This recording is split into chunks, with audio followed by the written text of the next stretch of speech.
उनके दूसरी तरफ मौजूद इंसान से पूछती है, अगर मैं अभी तुम्हारे पास आ जाऊं तो क्या तुम मुझे रहने के लिए एक घर दोगे? यह सुनते ही पूरा हॉल एकदम शांत हो जाता है। सभी लोगों को लगता है कि मैं गुस्से से अपना आपा खो दूंगा और टेबल पलट दूंगा, लेकिन उनकी उम्मीदों के उलट मैं बस शांति से अपनी रिंग फिंगर से अंगूठी उतार देता हूँ। हमने अभी तक मैरिज रजिस्टर नहीं करवाई है, इसलिए अभी भी देर नहीं हुई है, तो चलो ब्रेकअप कर लेते हैं। मैं अपनी जगह उसे दे देता हूँ। यह कहने के बाद मैं लियू रुयान को कुछ कहने का मौका दिए बिना ही मुड़कर वहां से चला गया। रास्ते में मैं जिंगबई में एक फोन कॉल करता हूँ। पापा, मम्मी, मैं आखिरकार घर लौट रहा हूँ, मैरिज के लिए भी तैयार हूँ। यह सुनकर दूसरी तरफ से खुशी भरी आवाज आती है, बेटा आखिरकार तुम्हें समझ आ ही गया, तुम लिन ग्रुप के इकलौते वारिस हो। अगर इतने सालों से तुम बाहर जाकर खुद को ट्रेन करने की जिद नहीं करते तो अब तक शादी भी हो चुकी होती और कंपनी भी संभाल रहे होते। जिस पर मेरे माता पिता आगे कहते हैं, हमने तुम्हारे लिए पार्टनर भी पहले से चुन रखा है, बस तुम्हारे यहाँ कहने का इंतजार था। उनकी आवाज में साफ खुशी झलक रही थी, जिसे सुनकर मुझे थोड़ा अपराध बोध महसूस हुआ, जिस पर मेरा लहजा भी अनजाने में नरम पड़ गया। मैं आपकी सारी अरेंजमेंट मान लूंगा। अच्छा, बहुत अच्छा। वेडिंग 19 तारीख को रख देते हैं। तुम कब वापस आ रहे हो? क्या पहले अपनी होने वाली पार्टनर से मिलना चाहोगे? अगर चाहो तो मैं तुम दोनों की मुलाकात अरेंज करवा देती हूँ। मम्मी की उतावली आवाज सुनकर मेरा सिर थोड़ा दर्द करने लगता है, जिस पर मैं हल्की मुस्कान के साथ कहता हूँ, मुझे फर्क नहीं पड़ता कि वह कौन है, मुझे कोई खास दिलचस्पी भी नहीं है। इसके बाद मैं उनकी बात बीच में ही काट देता हूँ। मैं जल्दी लिन फैमिली लौटकर फैमिली बिजनेस संभालना चाहता हूँ। मैरिज तो बस एक फॉर्मेलिटी है, मिलने की कोई जरूरत नहीं है। आप लोग बस वेडिंग की तैयारी कर लीजिए, मैं शादी से एक दिन पहले वापस आ जाऊंगा। मेरी बात खत्म होते ही बेडरूम का दरवाजा बाहर से खुलता है। आवाज सुनकर मैं सहज रूप से पीछे मुड़कर देखता हूँ, जिस पर लियू रुयान अंदर आती हुई दिखाई देती है। उसके चेहरे पर हल्की उलझन थी। वेडिंग? कौन सी वेडिंग? उसके सवाल भरे चेहरे को देखकर मैं आराम से कॉल काट देता हूँ। एक दोस्त की शादी है, उसने मुझे बेस्ट मैन बनने के लिए कहा है। यह सुनकर लियू रुयान के चेहरे का तनाव तुरंत कम हो जाता है और वह आगे कुछ नहीं पूछती। मैं फोन टेबल पर रखकर बाथरूम में चला जाता हूँ। थोड़ी देर बाद पानी बहने की आवाज गूंजती है और उसी समय टेबल पर रखा फोन लगातार रिंग करने लगता है। कुछ पल सोचने के बाद मैं स्क्रीन देखता हूँ, जिस पर एक मैसेज दिखाई देता है। सेंडर का नाम था चेंजे। उस साल की बात तुम्हें अभी भी याद है? क्या तुम सच में लिन चुआन से शादी करने वाली हो? यह मैसेज पढ़ते ही मेरे दिल में तेज दर्द उठता है। मेरे हाथ एक पल के लिए रुक जाते हैं। फिर मैं चैट हिस्ट्री ऊपर स्क्रॉल करता हूँ, जिस पर 10 मिनट पहले भेजा गया लियू रुयान का मैसेज मेरी आंखों के सामने आ जाता है। चेंजे, 33 दिन बाद तुम्हारा 28वां बर्थडे है। क्या तुम्हें याद है कि तुमने मुझे क्या वादा किया था? मैं फोन वापस वहीं रख देता हूँ और सोफा पर बैठ जाता हूँ, जिस पर मेरे दिमाग में पुरानी यादें एक एक करके उभरने लगती हैं। जब मैं 18 साल का था, मेरी आंट चाइना वापस लौटी थी और उनकी शादी हुई थी, जिस पर मैं भी वापस आया और युंडा यूनिवर्सिटी में एडमिशन लिया। मैं एक बेहतर कॉलेज लाइफ जीना चाहता था। सुरक्षा कारणों से मैंने कभी अपनी असली पहचान किसी को नहीं बताई। फ्रेशमैन वेलकम इवेंट की रात अपने रूममेट की मदद करने के लिए मैं टेम्परेरी तौर पर स्टेज पर पियानो बजाने गया था। परफॉर्मेंस खत्म करके जैसे ही मैं स्टेज से नीचे उतरता हूँ, मेरी नजर लियू रुयान पर पड़ती है। वह सफेद ड्रेस पहने होती है, हाथ में फूलों का बुके लिए एंट्रेंस पर खड़ी रहती है। उसकी आंखें चमक रही होती हैं। क्या मैं तुम्हारा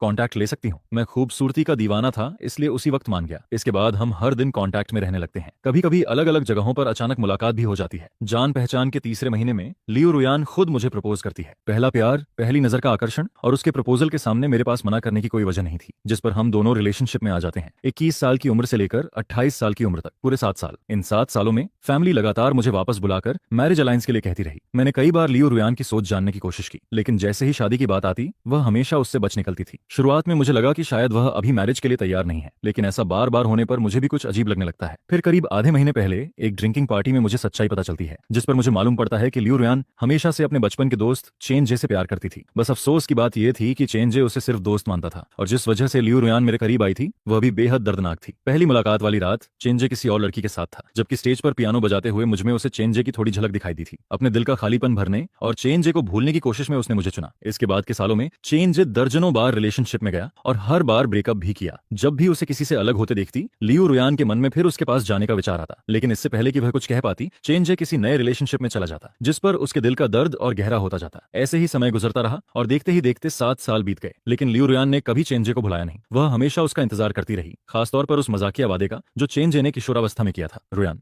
अगर 28 साल की उम्र तक हमारी शादी नहीं हुई तो क्यों ना हम दोनों एक दूसरे को ट्राई करें। इसी वजह से वह हर साल उससे यही सवाल पूछती थी, और इस साल आखिरकार चेंजी 28 साल का होने वाला था। लियू रुयान का फोन देखने के बाद मैं हंस पड़ता हूँ, क्योंकि 33 दिन बाद सिर्फ चेंजी का 28वां बर्थडे नहीं आने वाला था। वह वही दिन भी था जिस दिन मैंने लियू रुयान से अलग होकर घर लौटने और शादी करने का फैसला किया था। इसके बाद जब लियू रुयान स्टडी रूम में जाती है तो मैं भी उठकर लाइट्स ऑफ करता हूँ और बेड पर लेट जाता हूँ। पता नहीं कितना समय गुजरता है, फिर अंधेरे कमरे में बहुत हल्के कदमों की आवाज सुनाई देती है। फोन की हल्की रोशनी बेड साइड टेबल पर रखी जाती है, फिर कोई आकर मेरे पीछे लेट जाता है। इसके बाद कमरे में लंबी खामोशी छा जाती है, जब तक कि मेरे बगल से उसकी धीमी और नियमित सांसों की आवाज नहीं आने लगती, जिस पर मैं अपनी आंखें खोल देता हूँ। मैं हाथ बढ़ाकर लियू रुयान का फोन उठाता हूँ और पुरानी चैट दोबारा खोलता हूँ। उसमें सिर्फ 4 शब्द जुड़े हुए थे, मैं अब भी तुम्हें नहीं भूली। इन 4 शब्दों को देखकर मैं आसानी से इमेजिन कर सकता था कि उन्हें टाइप करते वक्त लियू रुयान कैसी रही होगी। शायद वह अपने होंठ दबाए बैठी होगी, आंखें स्क्रीन पर टिकी होंगी, लंबा मैसेज लिखकर बार बार डिलीट करती होगी, हर शब्द सोच समझकर चुनती होगी। उसे डर भी रहा होगा कि उसकी फीलिंग्स बहुत जल्दी समझ ली जाएं, और यह डर भी कि कहीं समझी ही न जाएं। ऐसी सावधानी और झिझक मैंने उसमें सिर्फ चेंजे के सामने ही देखी थी। यह सोचकर मेरे होंठों पर एक कड़वी मुस्कान आ जाती जाती है। वह पूरे दिल से उस 28 साल वाले वादे का इंतजार कर रही थी, पूरे दिल से चेन जे के उससे शादी करने की हाँ का इंतजार कर रही थी। उस रात मैं पूरी तरह जागता रहा, आंखें बंद थीं लेकिन नींद बिल्कुल नहीं आई। सुबह होते ही बगल से हल्की सरसराहट की आवाज आती है, जिस पर मैं आंखें खोल देता हूँ। लियू रुयान हाथों पर लोशन लगा रही होती है, फिर वह उलझन भरे चेहरे के साथ मेरी तरफ देखती है। आज इतनी जल्दी क्यों उठ गए, कोई काम है क्या? मैं काफी देर तक चुप रहता हूँ, फिर धीरे से कहता हूँ, आज तुम्हारा बर्थडे है, क्या तुम भूल गई हो? यह सुनते ही लियू रुयान एक पल के लिए ठिठक गई, जिस पर लियू रुयान कुछ पल चुप रहती है और फिर सिर हिलाकर हामी भर देती है। पिछले आधे महीने से लियू रुयान का पूरा ध्यान सिर्फ उस 28 साल वाले वादे पर था। चेन जे के अलावा वह किसी और चीज के बारे में सोच ही नहीं रही थी। अब तो हाल यह था कि उसे अपना बर्थडे तक याद नहीं रहा। यह सोचकर मेरा दिल और भी भारी हो जाता है। पिछले 2 महीनों से मैं उसके लिए सरप्राइज तैयार करने में लगा था, लेकिन आखिर में मेरी सारी मेहनत बेकार चली गई। मेरे दिल में कड़वाहट भर जाती है, जिस पर लियू रुयान मेरे बदलते चेहरे पर ध्यान दिए बिना कहती है, बस साधारण सा सेलिब्रेशन कर लेना, पहले की तरह इतना ग्रैंड करने की जरूरत नहीं है। पिछले कई सालों से मैं हमेशा उसकी बर्थडे पार्टी को खास बनाने की पूरी कोशिश करता था, सिर्फ इसलिए कि वह खुश रहे, लेकिन उसने कभी मेरी मेहनत और त्याग को अहमियत नहीं दी। इसलिए उसकी बात सुनकर मेरी आवाज में हल्का सा आत्मव्यंग्य आ जाता है। पार्टी की सारी तैयारी हो चुकी है, सभी लोगों ने आने का वादा किया है, इसलिए अब इसे कैंसिल नहीं किया जा सकता। 3 महीने पहले से तैयारी शुरू कर दी थी। उस समय मुझे नहीं पता था कि तुम्हारे दिल में कोई और है। अगर पहले से पता होता तो मैं ये पार्टी कभी ऑर्गेनाइज नहीं करता। मेरी बात सुनकर लियू रुयान कुछ नहीं कहती, फिर वह फोन उठाती है और बेडरूम से बाहर चली जाती है, जिस पर उसके मुड़ने से पहले मैं उसकी हल्की सिकुड़ी हुई भौहें देख लेता हूँ। कंपनी पहुंचने के बाद मैं सीधे मैनेजर के ऑफिस में जाकर रेजिग्नेशन लेटर जमा कर देता हूँ। जब मैं बाहर निकलता हूँ तो मेरे हाथ में रेजिग्नेशन देखकर पूरा ऑफिस जैसे फट पड़ता है। शाओ चुआन, तुम सच में जा रहे हो? अभी तो बताया और तुरंत इस्तीफा भी दे दिया। नई जॉब मिल गई क्या, या फिर घर जाकर अरबों की प्रॉपर्टी इनहेरिट करने वाले हो? सभी की चिंता और जिज्ञासा सुनकर मैं अपना सामान नीचे रखता हूँ और हल्की मुस्कान के साथ कहता हूँ, मैं शादी करने वापस जा रहा हूँ। यह सुनते ही सभी को जैसे सब समझ आ जाता है, जिस पर वे लगातार सिर हिलाने लगते हैं। मेरे सबसे करीबी कॉलीग छिन हाओ आगे बढ़कर पूछता है, शाओ चुआन, आखिरकार तुम्हारी गर्लफ्रेंड शादी के लिए मान गई? अचानक उसे क्या हो गया? मैं इस सवाल का जवाब नहीं देता और टॉपिक बदल देता हूँ। इन सालों में आप सबने मेरी बहुत मदद की है। आज शाम मैं सबको डिनर खिलाता हूँ। काम खत्म होने के बाद मैं 4-5 कॉलीग्स के साथ डिनर करने चला जाता हूँ। लगभग 2 घंटे बाद जब मैं होटल पहुंचता हूँ तब रात के 8 बज चुके होते हैं। मैं जल्दी जल्दी प्राइवेट रूम की तरफ बढ़ता हूँ, लेकिन जैसे ही दरवाजा खोलने वाला होता हूँ, अंदर से आती बातचीत सुनकर मेरे कदम रुक जाते हैं। आज बाहर इतनी ठंड है, फिर भी रुयान किसी को लेने गई है? जिस पर दूसरा इंसान हंसते हुए कहता है, और कौन होगा? चेंजे ही होगा। मैं अभी उसके पास ही खड़ा था। मैंने खुद सुना कि चेंजे ने कहा वह आज वापस आ रहा है, और यह सुनते ही रुयान उसे लेने भाग गई। सच में? तो फिर रुयान खुशी से पागल हो रही होगी। 1 महीने बाद उसका 28वां बर्थडे है। चेंजे भी 28 साल का होने वाला है। ऐसे समय पर उसका लौटना, कहीं वह सच में अपना वादा पूरा करने तो नहीं आया? मैंने सुना है चेंजे फिर से सिंगल हो गया है। लगता है इस बार वह सच में वापस आया है। लेकिन अगर दोनों सच में साथ आ गए तो लिन चुआन का क्या होगा? हम इतने सालों से उससे ये बात छुपा रहे हैं। 7 साल हो गए, उसे तो ये भी नहीं पता कि चेंजे कौन है। वह अभी भी पूरी शिद्दत से रुयान से प्यार करता है, जिस पर कोई आह भरते हुए कहता है, तो हम क्या कर सकते हैं? रुयान का दिल तो हमेशा चेंजे के लिए ही धड़कता है। अगर चेंजे वादा निभाने को तैयार हो गया तो बस लिन चुआन की किस्मत खराब समझो। वैसे भी लिन चुआन का बैकग्राउंड कोई खास नहीं है। अगर ब्रेकअप हुआ तो संभालना आसान रहेगा। हालांकि इन सालों में उसने रुयान और हम सब के लिए बहुत कुछ किया है, लेकिन आखिर हम रुयान के बेस्ट फ्रेंड्स हैं, हमें उसी का साथ देना होगा। अगर दोनों का सच में ब्रेकअप हो जाए तो रुयान को ज्यादा परेशान मत करना। उसे कह देना कि लिन चुआन को थोड़ा हाउस, कार या कुछ पैसे दे दे, ब्रेकअप कंपेंसेशन समझ लेना। मैं चुपचाप यह सब सुनता रहता हूँ। मेरे चेहरे पर कोई रिएक्शन नहीं आता। फिर अचानक मेरे मन में वहां से चले जाने का ख्याल आता है।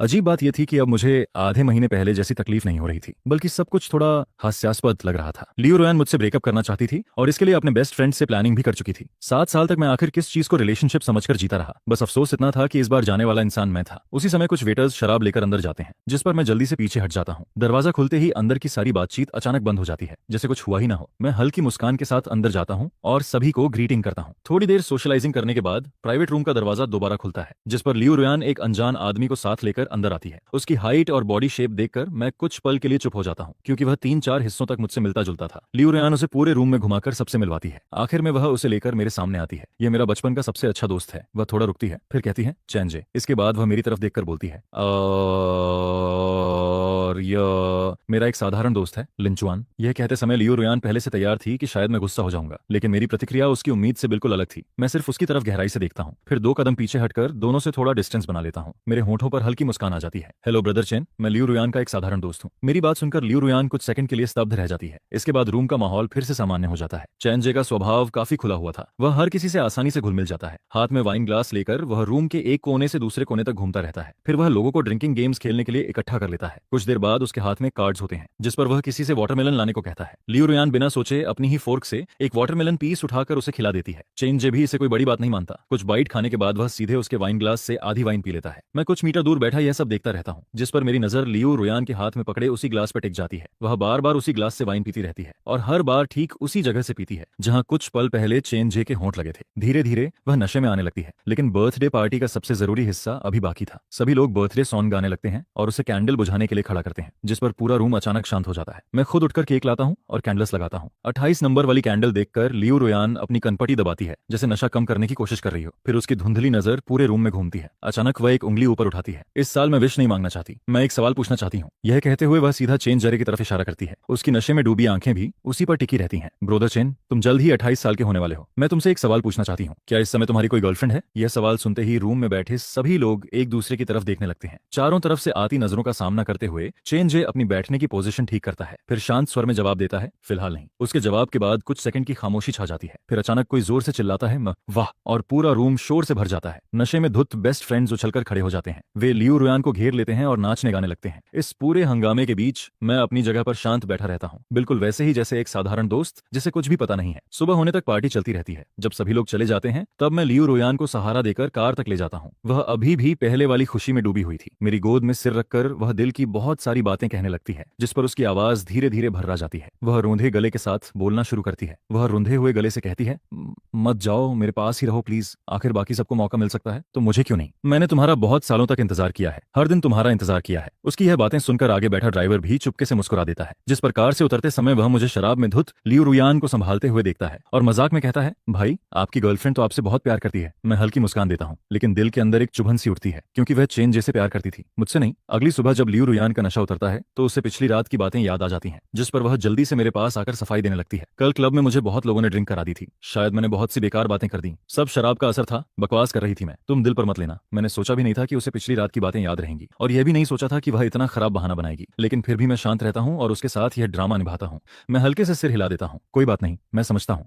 न जाने क्यों मेरे इस शांत चेहरे को देखकर और कल चेन जे से उसका परिचय करवाने के समय मेरी प्रतिक्रिया याद करके लियो रोयान अचानक बेचैन हो जाती है। वह कुछ देर सोचती रहती है, फिर जल्दी से टॉपिक बदल देती है। कल मैं सबके साथ ड्रिंक करने में बिजी हो गई थी, तुम्हें इग्नोर कर दिया। लिंचॉन, क्या तुम मुझसे नाराज हो? चलो आज हम डेट पर चलते हैं। मैं कुछ कहने ही वाला था कि वह फिर बोल पड़ती है, आज शाम को। मैं सीधे मना करना चाहता था, लेकिन मेरे इनकार को देखकर वह और ज्यादा अपराध बोध महसूस करने लगती, जिस पर वह लगातार मुझे मनाने की कोशिश करती है। आखिरकार मैं मना नहीं कर पाता और हाँ कह देता हूँ। शाम को मैं कपड़े बदलकर बाहर जाने की तैयारी करता हूँ। उसी समय किन हाओ का मैसेज आता है, लिंचुआन, क्या तुमने अपनी गर्लफ्रेंड को नहीं बताया कि तुमने जॉब छोड़ दी है? वह अभी कंपनी में तुम्हें ढूंढने आई थी और अभी बहुत गुस्से में लग रही है। मैं मैसेज पूरा भी नहीं पढ़ पाता कि लियो रोयान का फोन आ जाता है। स्क्रीन पर उसका नाम देखते ही मेरी आंखें सिकुड़ जाती हैं। कुछ सेकंड सोचने के बाद मैं कॉल रिसीव कर लेता हूँ। तुरंत उसकी नाराज आवाज सुनाई देती है, तुम्हारे कॉलेग्स ने कहा कि तुम जॉब छोड़कर शादी करने जा रहे हो। मैं अभी कोई बहाना सोच ही रहा था कि वह ठंडी आवाज में आगे बोलती है, मैंने पहले ही तुमसे कहा था, अभी मेरा शादी करने का कोई इरादा नहीं है। तभी मुझे समझ आता है, लियो रोयान को लगा कि मैं उस पर शादी का दबाव बना रहा हूँ, इसलिए वह इतनी भड़क गई थी। मैं धैर्य से समझाता हूँ, मैं तो बस कोलीग्स से मजाक कर रहा था, ऐसी बात सच कैसे हो सकती है? जॉब इसलिए छोड़ी क्योंकि हाल ही में थोड़ा थक गया हूँ। यह सुनते ही उसकी आवाज कुछ नरम पड़ जाती है। आगे से ऐसे मजाक मत किया करो। मैं धीमी आवाज में पूछता हूँ, तुम अभी कहाँ होने हो? जरूरत हो तो मैं तुम्हारे पास आ जाऊँ? मैं अपना एड्रेस बताने ही वाला था कि अचानक फोन के दूसरी तरफ से बहुत हल्की हंसी सुनाई देती है। वह हंसी चेन जे की लग रही थी, जिस पर मेरे होंठों तक आया हुआ एड्रेस वापस निगल लिया जाता है। अगले ही पल कॉल कट जाती है। धीरे धीरे अंधेरी होती स्क्रीन को देखते हुए मेरे होंठों पर व्यंग्य भरी मुस्कान आ जाती है। अगर वह सच में मेरे पास आना चाहती है तो फोन इतनी जल्दी क्यों काटती? वह तो बस औपचारिकता निभा रही थी और मैं बेवकूफों की तरह उसे सच मानने लगा था। इसके बाद मैं टैक्सी लेकर उस रेस्टोरेंट की तरफ निकल जाता हूँ जहाँ मिलने का तय हुआ था। मेरा नाम सुनते ही स्टाफ मुझे ऊपर वाले फ्लोर के प्राइवेट रूम तक ले जाता है। दरवाजा खुलते ही मेरे सामने खाने से भरी पूरी टेबल दिखाई देती है, लेकिन वहाँ कोई इंसान नहीं था। मेरे चेहरे पर सवाल देखकर स्टाफ सम्मान से समझाता है, मिस लियो ने 10 मिनट पहले टेबल रिजर्व की थी। उन्होंने कहा था कि आप पहले लंच कर लें, उन्हें कोई जरूरी काम आ गया है, इसलिए शायद थोड़ी देर से आएंगी। जिस पर मुझे तुरंत सब समझ आ जाता है। अभी हुई फोन कॉल याद आते ही मैं मन ही मन मुस्कुरा देता हूँ। शायद वो फिर चेंजर के साथ चली गई थी। असल में मेरे लिए यह कोई नई बात नहीं थी। जब भी वह अपने दिल के इंसान के साथ होती थी, बाकी सारी चीजें उसके लिए महत्व खो देती थी। मैं ज्यादा नहीं सोचता और सीधे प्राइवेट रूम में बैठ जाता हूँ। स्टाफ बड़े उत्साह से हर डिश का परिचय देता है। मेरे सामने पूरी टेबल सी फूड से भरी हुई थी, जिस पर मैं हल्का सा भौहें सिकोड़ लेता हूँ। यूरोप में बिताए गए वर्षों के दौरान मैंने इतना सी फूड खाया था कि अब उससे ऊब चुका था। देश लौटने के बाद भी मेरी यह आदत नहीं बदली। अगर पहले की बात होती तो लियो रोयान की पसंद के लिए मैं चुपचाप ये सब खा लेता, लेकिन अब मैं खुद को और मजबूर नहीं करना चाहता था। मैं सीधे स्टाफ से कहता हूँ, ये सब हटा दीजिए। स्टाफ घबरा जाता है, सर मिस लियो पहले ही पेमेंट कर चुकी हैं, ये सब बहुत महंगा है, अगर हटाया गया तो रिफंड नहीं मिलेगा। मैं जेब से कार्ड निकालकर उसकी तरफ बढ़ा देता हूँ। मुझे पता है, सब हटाइए और नया मेन्यू लाइए। ये कार्ड स्वाइप कर दीजिए, चिंता मत कीजिए, मैं पे कर सकता हूँ। जब तक मेरा खाना खत्म होता है लियो रोयान फिर भी नहीं आती, जिस पर मैं उसका इंतजार किए बिना पेमेंट करता हूँ और वापस लौट जाता हूँ। रास्ते में ही कुछ मैसेजेस आने लगते हैं, लिंचुआन क्या आज रात तुम कहीं और रुक सकते हो? चेंजे अभी अभी वापस आया है, उसका पुराना घर साफ नहीं हुआ इसलिए वहां नहीं रह सकता, और उसकी तबीयत भी ठीक नहीं है, उसका पेट खराब है, कोई देखभाल करने वाला होना चाहिए। मैं चाहती हूँ कि वह आज रात यहाँ रुक जाए, क्या ये ठीक रहेगा? ये मैसेज पढ़कर मैं हंस पड़ता हूँ। वह चेंजे की देखभाल भी करना चाहती थी और साथ ही उससे हमारे रिलेशनशिप की सच्चाई भी छुपाना चाहती थी। सच में कमाल था। इस बार मेरा उसके साथ ड्रामा करने का मन नहीं करता, जिस पर मैं सीधा पूछ लेता हूँ, वह तुम्हारा दोस्त ही तो है, फिर हमारे रिलेशनशिप को उससे क्यों छुपा रही हो, और आखिर कब तक छुपाओगी? मैसेज भेजने के काफी देर बाद जवाब आता है, लेकिन लियो रोयान कोई सफाई नहीं देती। वह सिर्फ एक डेट भेजती है, 18 तारीख।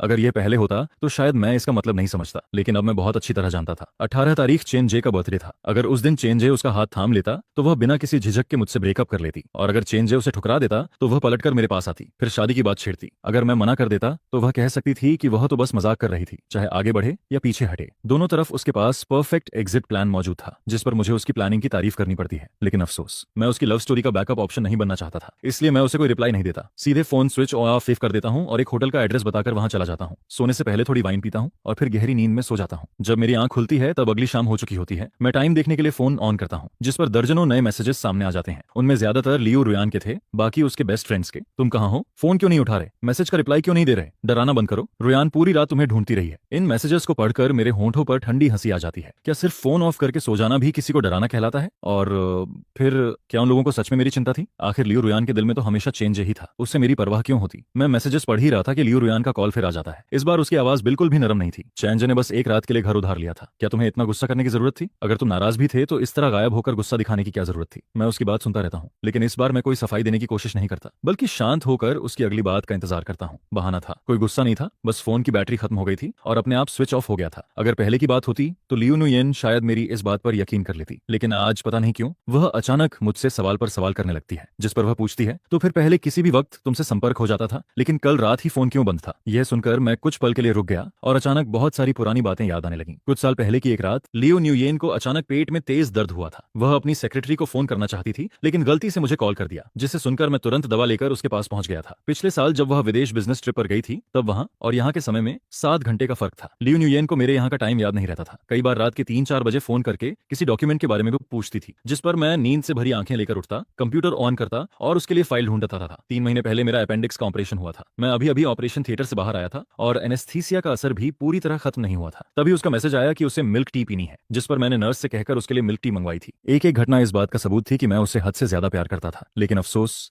चाहे मैंने कितना भी दिया हो वह कभी मेरी तरफ नहीं आई, जिस पर मेरी आवाज में अनजाने में थोड़ी कड़वाहट आ जाती है। बस इतना था कि जब तुम्हें मेरी जरूरत पड़े तब मैं वहां मौजूद रहूं, लेकिन कल शायद तुम्हें मेरी जरूरत नहीं थी। मेरी इस अजीब सी बात को सुनकर लियो न्यूयेन अंदर तक हिल जाती है। 7 साल के रिश्ते में मैं हमेशा उसे खुश रखता था, उसकी हर बात मानता था। हमारे बीच कभी झगड़ा नहीं हुआ था, न ही कभी बहस इतनी बढ़ी थी कि चेहरे लाल हो जाएं। कई बातें थीं जो वह समझाना नहीं चाहती थी और मैंने भी कभी जबरदस्ती नहीं पूछी। रोजमर्रा की जिंदगी से लेकर डेट्स तक मैं हर छोटी बड़ी बात में उसका ख्याल रखता था। लियो न्यूयेन को मानना पड़ता है कि मैं लगभग एक परफेक्ट बॉयफ्रेंड था। यह सोचकर उसकी आवाज भी थोड़ी नरम पड़ जाती है। मुझे पता है, अभी मैं बस तुम्हारी बहुत चिंता कर रही थी, इसलिए ज्यादा बोल गई, सॉरी। वैसे तुम अभी कहाँ हो? मैं तुम्हें लेने आ जाती हूँ। लेकिन इस वक्त मेरा उससे मिलने का कोई मन नहीं था, जिस पर मैंने सिर्फ इतना कहा, जरूरत नहीं है, और टैक्सी लेकर घर लौट आया। घर पहुंचते ही मेड मुझसे कहती है, मिस लियो अभी थोड़ी देर पहले बाहर गई हैं। बिना सोचे भी मैं समझ जाता हूँ कि शायद फिर से तांत्रेज उसे अपने साथ ले गया होगा। हवा में अब भी मर्दों वाले परफ्यूम की खुशबू तैर रही थी, लेकिन मैंने उससे यह नहीं पूछा कि लियो न्यूयन कहाँ गई है, बल्कि सीधे कहा कि खिड़कियां खोल दो ताकि हवा अंदर आ सके। इसके बाद अगले आधे महीने तक मेरी लियो न्यूयन से मुलाकात नहीं होती है। ऐसा लगता है जैसे मैं इस गर्लफ्रेंड के बिना रहने का आदी हो गया हूँ। न कोई फोन कॉल, न कोई रिप्लाई। हालांकि ट्रांसिशा की सोशल मीडिया पोस्ट्स देखकर मैं उसकी हर एक्टिविटी जानता रहता हूँ, लेकिन मैं अब उससे सवाल नहीं करना चाहता था, न ही यह जानना चाहता था कि आखिर उसके मन में क्या चल रहा है। मेरे लिए अब हर गुजरता दिन सिर्फ एक काउंटडाउन था और मैं अपनी एनर्जी ऐसे इंसान पर खर्च नहीं करना चाहता था जिससे आखिरकार अलग होना ही था। न्यू ईयर की पूर्व संध्या पर बर्फ गिरनी शुरू हो जाती है। मेरा मूड ठीक था, इसलिए मैं पूरी रात फ्रेंच विंडो के सामने बैठकर मूवी देखता रहता हूँ। सुबह होने से पहले बाहर पटाखों की आवाज गूंजने लगती है। मैं थोड़ा थका हुआ स्विंग चेयर पर लेटकर सोशल मीडिया स्क्रॉल कर रहा होता हूँ। तभी पूरी रात शांत पड़ा बेडरूम अचानक कदमों की आवाज से भर जाता है, जिस पर मैं उठकर देखता हूँ और सामने लियो न्यूयेन नशे में धुत लौटती दिखाई देती है। वह लड़खड़ाते हुए अंदर आती है, हाथों में पकड़े बड़े बड़े बैग्स सोफा पर फेंक देती है और फिर एक एक करके सामान निकालना शुरू करती है। यह 2 स्कार्व्स हैं, बाहर इतनी बर्फ पड़ रही है। लाम एक्सुएन, तुम्हें ठंड तो नहीं लग रही? और यह ब्रेसलेट है जो मैंने कुछ दिन पहले तुम्हारे न्यू ईयर गिफ्ट के लिए खरीदा था, देखो पसंद आया या नहीं? यह कहते हुए वह सारे गिफ्ट्स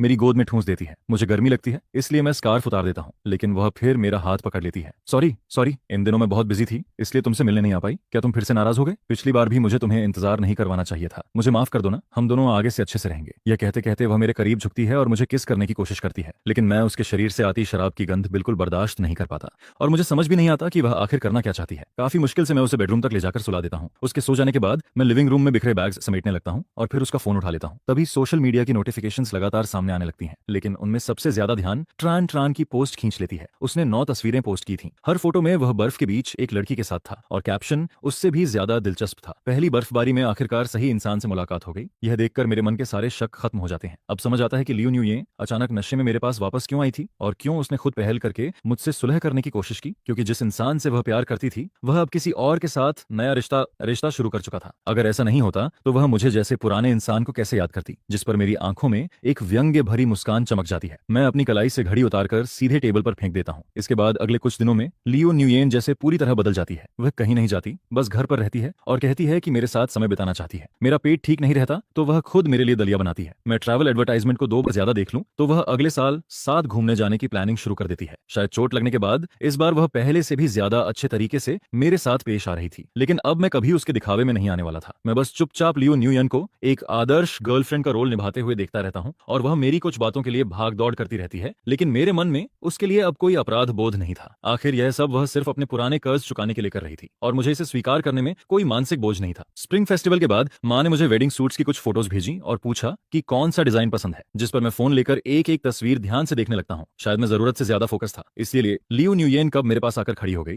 मुझे बिल्कुल पता नहीं चला। जब तक उसने मेरा फोन खींच नहीं लिया तब तक मुझे एहसास ही नहीं हुआ, और जैसे ही मैंने मुड़कर देखा उसका चेहरा पूरी तरह काला पड़ चुका था। दूल्हे का सूट? तुम ग्रूम सूट क्यों देख रहे हो? मैं बिना पलक झपकाए झूठ बोल देता हूँ। पिछली बार बताया था ना, एक दोस्त की शादी होने वाली है, उसके वेडिंग सूट में थोड़ी दिक्कत आ गई है तो नया बनवाना पड़ रहा है। उसने मुझसे राय मांगी थी। मेरे चेहरे पर कोई बदलाव न देखकर लियो न्यूयेन का शक धीरे धीरे कम हो जाता है। वह फोन वापस देती है और अचानक पूछती है, तुम्हें शादी की डेट याद है? उस दिन मेरे साथ चलोगे? उसकी गंभीर शक्ल देखकर मेरे चेहरे पर अजीब सा एक्सप्रेशन आ जाता है। 19 फरवरी? तुम सच में जाना चाहती हो? जिस पर लियो न्यूयेन कुछ पल के लिए चौंक जाती है और मैं उसकी तरफ देखता हुआ चुपचाप उसके जवाब का इंतजार करने लगता हूँ। काफी देर की खामोशी के बाद वह आखिर मजबूर मुस्कान के साथ जवाब देने लगती है। वह बेहद मजबूरी वाली मुस्कान के साथ बात टालते हुए कहती है, उस वक्त देखा जाएगा। उस सवाल के बाद से ही लियो न्यूयेन फिर से उदासी में डूब जाती है। पूरा दिन ऐसा लगता है जैसे वह किसी ख्याल में खोई हुई हो। उसका मन कहीं और ही भटक रहा था, जिस पर मैं भी उस शादी का बहाना बनाकर बिना किसी झिझक के उसके सामने अपना सामान पैक करना शुरू कर देता हूँ। ग्रेजुएशन के बाद इस रिवर साइड अपार्टमेंट में शिफ्ट हुए पूरे 6 साल हो चुके थे।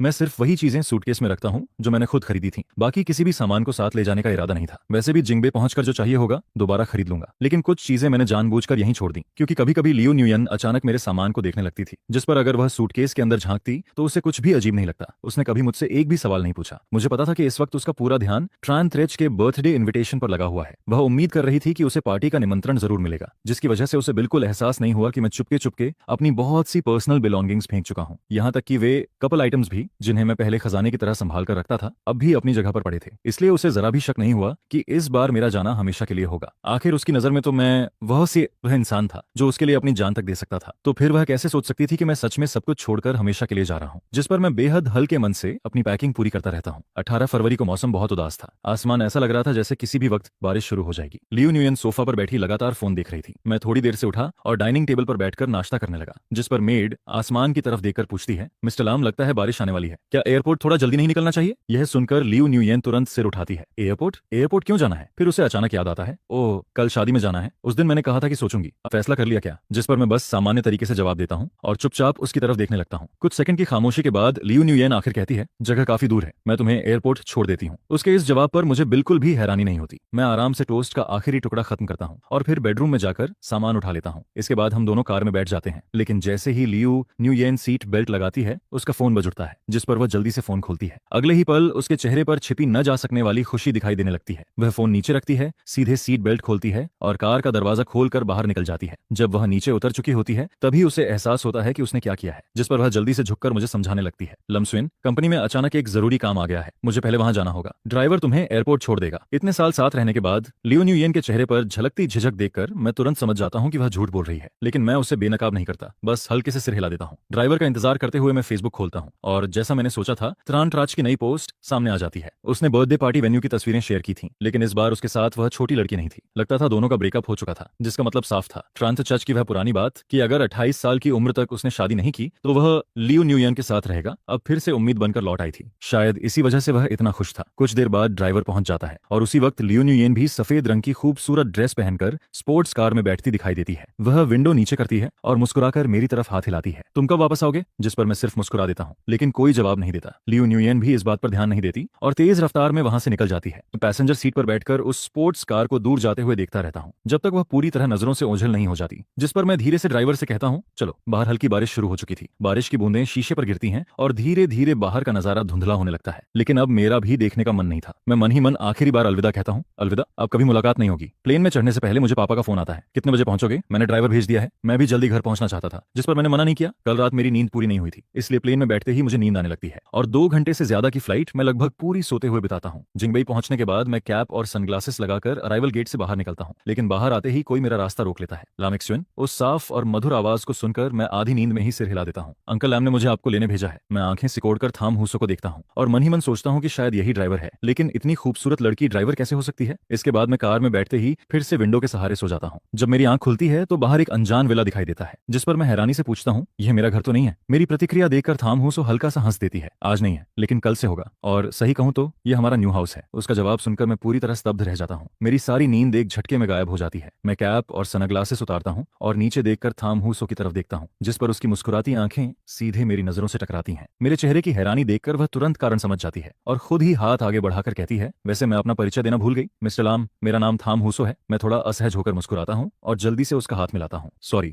अभी नींद पूरी तरह खुली नहीं थी, इसलिए पहचान नहीं पाया। जिस पर थाम हूसो हल्के से मुस्कुराती है। उसकी आवाज हमेशा की तरह नरम और शांत थी। कोई बात नहीं, आगे हमारे पास एक दूसरे को जानने के लिए काफी समय होगा। इधर दूसरी तरफ लियू न्यूयेन बर्थडे पार्टी हॉल के बाहर खड़ी अपनी ड्रेस ठीक कर रही थी। वह बड़ी सावधानी से हर सिलवट को सीधा कर रही थी। तभी उसका फोन वाइब्रेट करता है, जिस पर वह फोन निकालकर देखती है। ड्राइवर का मैसेज था, मिस्टर लाम प्लेन में बैठ चुके हैं। काफी देर सोचने के बाद वह आखिर एक मैसेज भेज देती है, वहां पहुंचकर सेफ अराइवल का मैसेज जरूर करना। इसके बाद वह गहरी सांस लेती है और दरवाजा खोलकर अंदर चली जाती है। जैसे ही उसकी नजर हॉल के बीचों बीच खड़े इंसान पर पड़ती है, उसका दिल तेज धड़कने लगता है। वह वही शख्स था जिसे वह दिन रात याद करती थी। जिस पर लियू न्यूयेन धीरे धीरे उसकी तरफ बढ़ने लगती है। कुछ कदम दूर पहुंचते ही उसे पास खड़े कुछ लड़कों की आवाज सुनाई देती है, ब्रदर ट्रान, आज तो हमें जरूर दिखाना पड़ेगा। इतना छिपाकर क्यों रखा है? जिस पर ट्रान ट्रान हंसते हुए कहता है, थोड़ा इंतजार करो, विश सेरेमनी के वक्त तुम सबकी आंखें खुली रह जाएंगी। यह सुनकर लियू न्यूयेन को 1 महीने पहले वाली बर्थडे पार्टी याद आ जाती है और उसकी आंखों में उम्मीद चमकने लगती है। क्या 16 साल की उम्र वाला वह मजाक आज सच होने वाला था? पूरी पार्टी के दौरान लियू न्यूयेन का दिमाग इसी बात में उलझा रहता है। वह घबराहट में बार बार वाइन पीती रहती है। जब बर्थडे केक आखिर सामने लाया जाता है, तब तक उसके हाथ हल्के हल्के कांपने लगे थे। उसकी कुछ करीबी सहेलियां उसके चारों तरफ खड़ी थीं और उनके चेहरों पर भी रहस्यमयी मुस्कान थी, जिस पर वे हंसते हुए कहती हैं, नुयेन, तुम्हारा सपना सच होने वाला है, कैसा लग रहा है? लियू नुयेन बस सिर झुकाकर मुस्कुरा देती है, लेकिन कोई जवाब नहीं देती। तभी डंग येन को अचानक कुछ याद आता है। वह अपना हाथ लियू नुयेन के कंधे पर रखती है और कहती है, लेकिन अगर सब सच हो गया तो लमसुन का क्या होगा? ट्रंट्रच की बर्थडे पार्टी में लमसुन का नाम सुनते ही लियू नुयेन की मुस्कान गायब हो जाती है और उसके दिल में अचानक अपराध बोध की लहर उठती है, जिस पर उसकी सहेलियां जल्दी से उसे दिलासा देने लगती हैं। ब्रेकअप कर दो, सीधे ब्रेकअप कर दो, वैसे भी वह बस एक साधारण लड़का है, ज्यादा मत सोचो, और अगर वह यहाँ आकर कोई ड्रामा करता है तो हम सब मिलकर संभाल लेंगे। नुये, तुम बिल्कुल चिंता मत करो। अपनी सहेलियों के लगातार उकसाने पर लियो नुये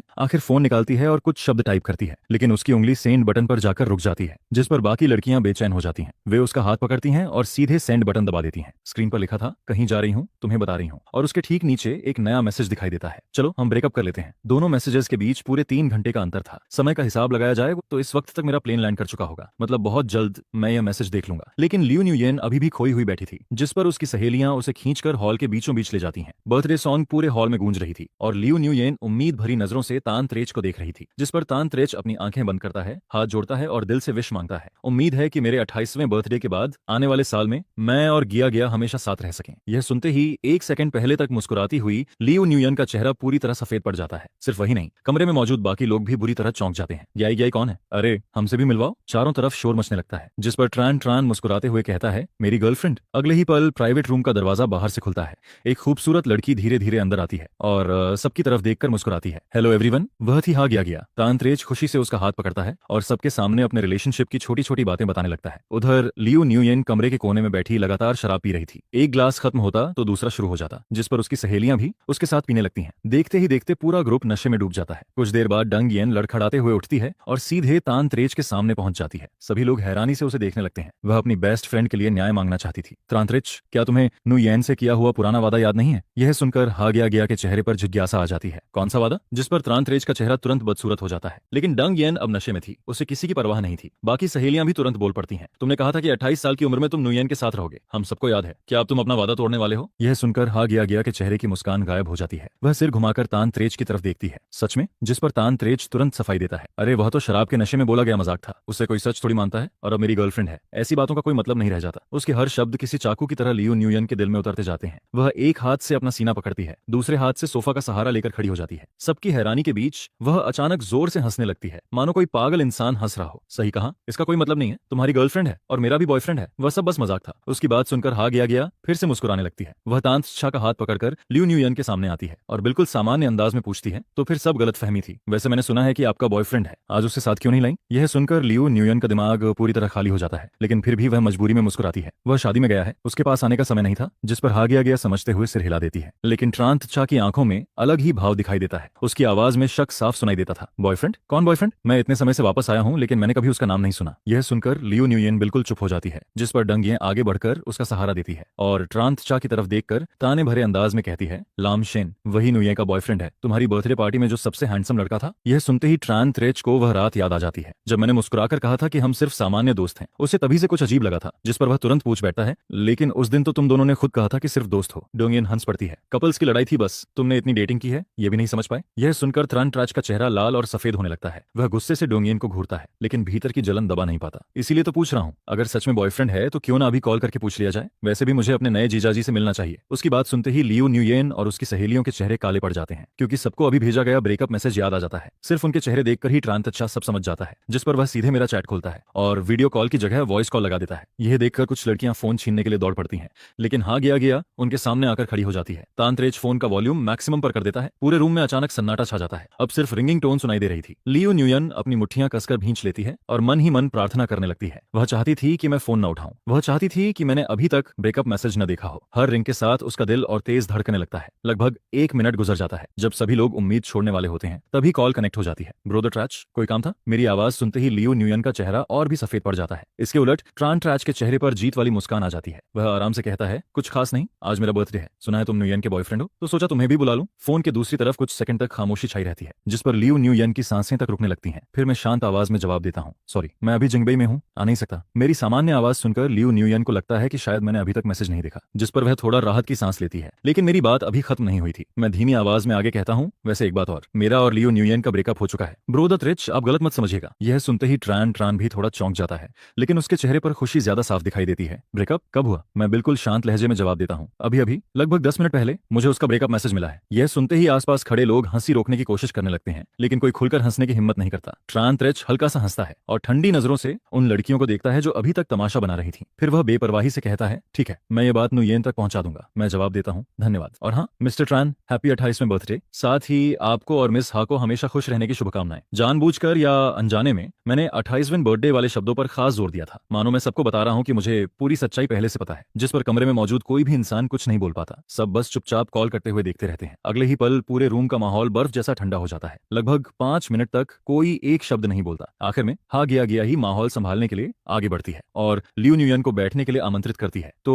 लियू न्यूयन एक नई वाइन का ग्लास पीकर इस पूरे मामले को हल्के में लेकर खत्म करने की कोशिश करती है। फिर वह ग्लास में बची आखिरी बूंद तक वाइन खत्म कर देती है और जोर से ग्लास टेबल पर रख देती है, जिसके बाद वह अपनी कुछ करीबी फ्रेंड्स को साथ लेकर बर्थडे पार्टी से निकल जाती है। जैसे ही वह बाहर जाने लगती है, नशे की हल्की हालत में उसे हा गया और किसी दूसरे इंसान की बातचीत सुनाई देती है। आना ट्रैच, क्या यह मिस्टर लाम की न बक्का रहने वाला है? जिस पर दूसरा इंसान कहता है, सुना तो मैंने भी यही है, क्यों क्या हुआ? जिसके जवाब में हा गया कहती है, कुछ नहीं, बस कीन बैक में लम सरनेम थोड़ा जाना पहचाना लग रहा है, शायद मैं ज्यादा सोच रही हूँ। इसके बाद जैसे ही लियू न्यूयेन बैंकेट हॉल से बाहर निकलती है, उसकी फ्रेंड्स तुरंत उसके आसपास इकट्ठा हो जाती हैं और उसे एक दूसरे रूम में ले जाती हैं। फिर सब एक साथ उसे दिलासा देने लगती हैं। न्यूयेन, ट्रांत्रेच जैसे इंसान से शादी न होना भी अच्छी बात है। जरा सोचो, पिछले 7 सालों में उसकी कितनी एक्स गर्लफ्रेंड्स रही हैं। जिस पर दूसरी फ्रेंड कहती है, उसकी वेडिंग हुई तो शायद 10 से ज्यादा टेबल सिर्फ एक्स गर्लफ्रेंड्स के लिए लगानी पड़े। ऐसे प्लेबॉय टाइप आदमी से शादी करके भी क्या फायदा, पता नहीं आगे कितनी प्रॉब्लम्स झेलनी पड़े। फिर भी लाम एक्सवेन के साथ रहना ज्यादा अच्छा है। बिल्कुल सही, लाम एक्सवेन किस बात में तांत्रेच से कम है? आज वह जरूर गुस्से में होगा, तभी उसने ऐसी बातें कही हैं। नुयेन, तुम वापस जाओ और उसे अच्छे से समझाओ, वो तुम्हें इतना पसंद करता है, जरूर तुम्हारी बात समझ जाएगा। यह सुनकर लियू न्यूयेन को अपनी फ्रेंड्स की बातों से थोड़ी हिम्मत मिलती है। फिर धीरे धीरे उसका खराब मूड भी शांत होने लगता है। इसके बाद वह अपना फोन निकालती है और मुझे मैसेज भेजने के लिए सोचने लगती है। काफी देर सोचने के बाद वह एक मैसेज टाइप करती है, लैम एक्सवेन, अभी हम सब एक गेम खेल रहे थे और मैं हार गई, जिसकी पनिशमेंट ये थी कि मुझे अपने बॉयफ्रेंड से ब्रेकअप बोलना था। फिर किसी और से कॉल करवाकर तुम्हारा रिएक्शन भी देखना था। तुम इसे सच मत मानना, ठीक है? तुम किन्हबक कब पहुंचे? होटल में चेक इन कर लिया क्या, या अभी वेडिंग वेन्यू सजाने में बिजी हो? कल वापस आओगे या परसों? अगर चाहो तो मैं तुम्हें लेने आ सकती हूँ। लेकिन मैसेज भेजने के बाद भी बहुत देर तक कोई रिप्लाई नहीं आता, जिस पर लियू न्यूयेन लगातार फोन स्क्रीन को देखती रहती है और उसके दिल में बेचैनी बढ़ती जाती है। उसकी फ्रेंड्स भी एक दूसरे को देखती हैं और जल्दी से उसका ध्यान भटकाने की कोशिश करती हैं। वेडिंग की तैयारी में वह जरूर बहुत बिजी होगा। येन, ज्यादा मत सोचो, जैसे ही उसे टाइम मिलेगा वह तुम्हें रिप्लाई कर देगा, और अगर वह सच में नाराज हुआ तो हम सब कल तुम्हारे साथ किन्हबक चलेंगे। फिर तुम खुद जाकर उसे सॉरी बोल देना। उधर जब मुझे लियू न्यूयेन का मैसेज मिलता है, तब मैं रूम में थाम हुसो के साथ वेडिंग ड्रेस ट्राई कर रहा होता हूँ। मैं मैसेज खोलता हूँ और पहली लाइन पढ़ते ही हंस पड़ता हूँ। इतनी जल्दी ऐसा बहाना बना लेना, सच में उसका दिमाग काफी तेज है। लेकिन अफसोस, अब मैं उसकी किसी बात पर भरोसा नहीं करने वाला था। मैं आसानी से इमेजिन कर सकता था कि ट्रांत्रेच ने सबके सामने उसे रिजेक्ट कर दिया होगा और अपनी बची हुई इज्जत बचाने के लिए वह अब मुझे मनाने की कोशिश कर रही है, जिस पर मुझे वह अजीब फोन कॉल भी याद आ जाती है। शायद वहां का सीन मेरी कल्पना से भी ज्यादा मजेदार रहा होगा। यह सोचकर मुझे अचानक थोड़ा अफसोस होने लगता है कि मैं वह नजारा अपनी आंखों से नहीं देख पाया। फिर मैं हल्की सी सांस छोड़ता हूँ, जिस पर थाम हुसो,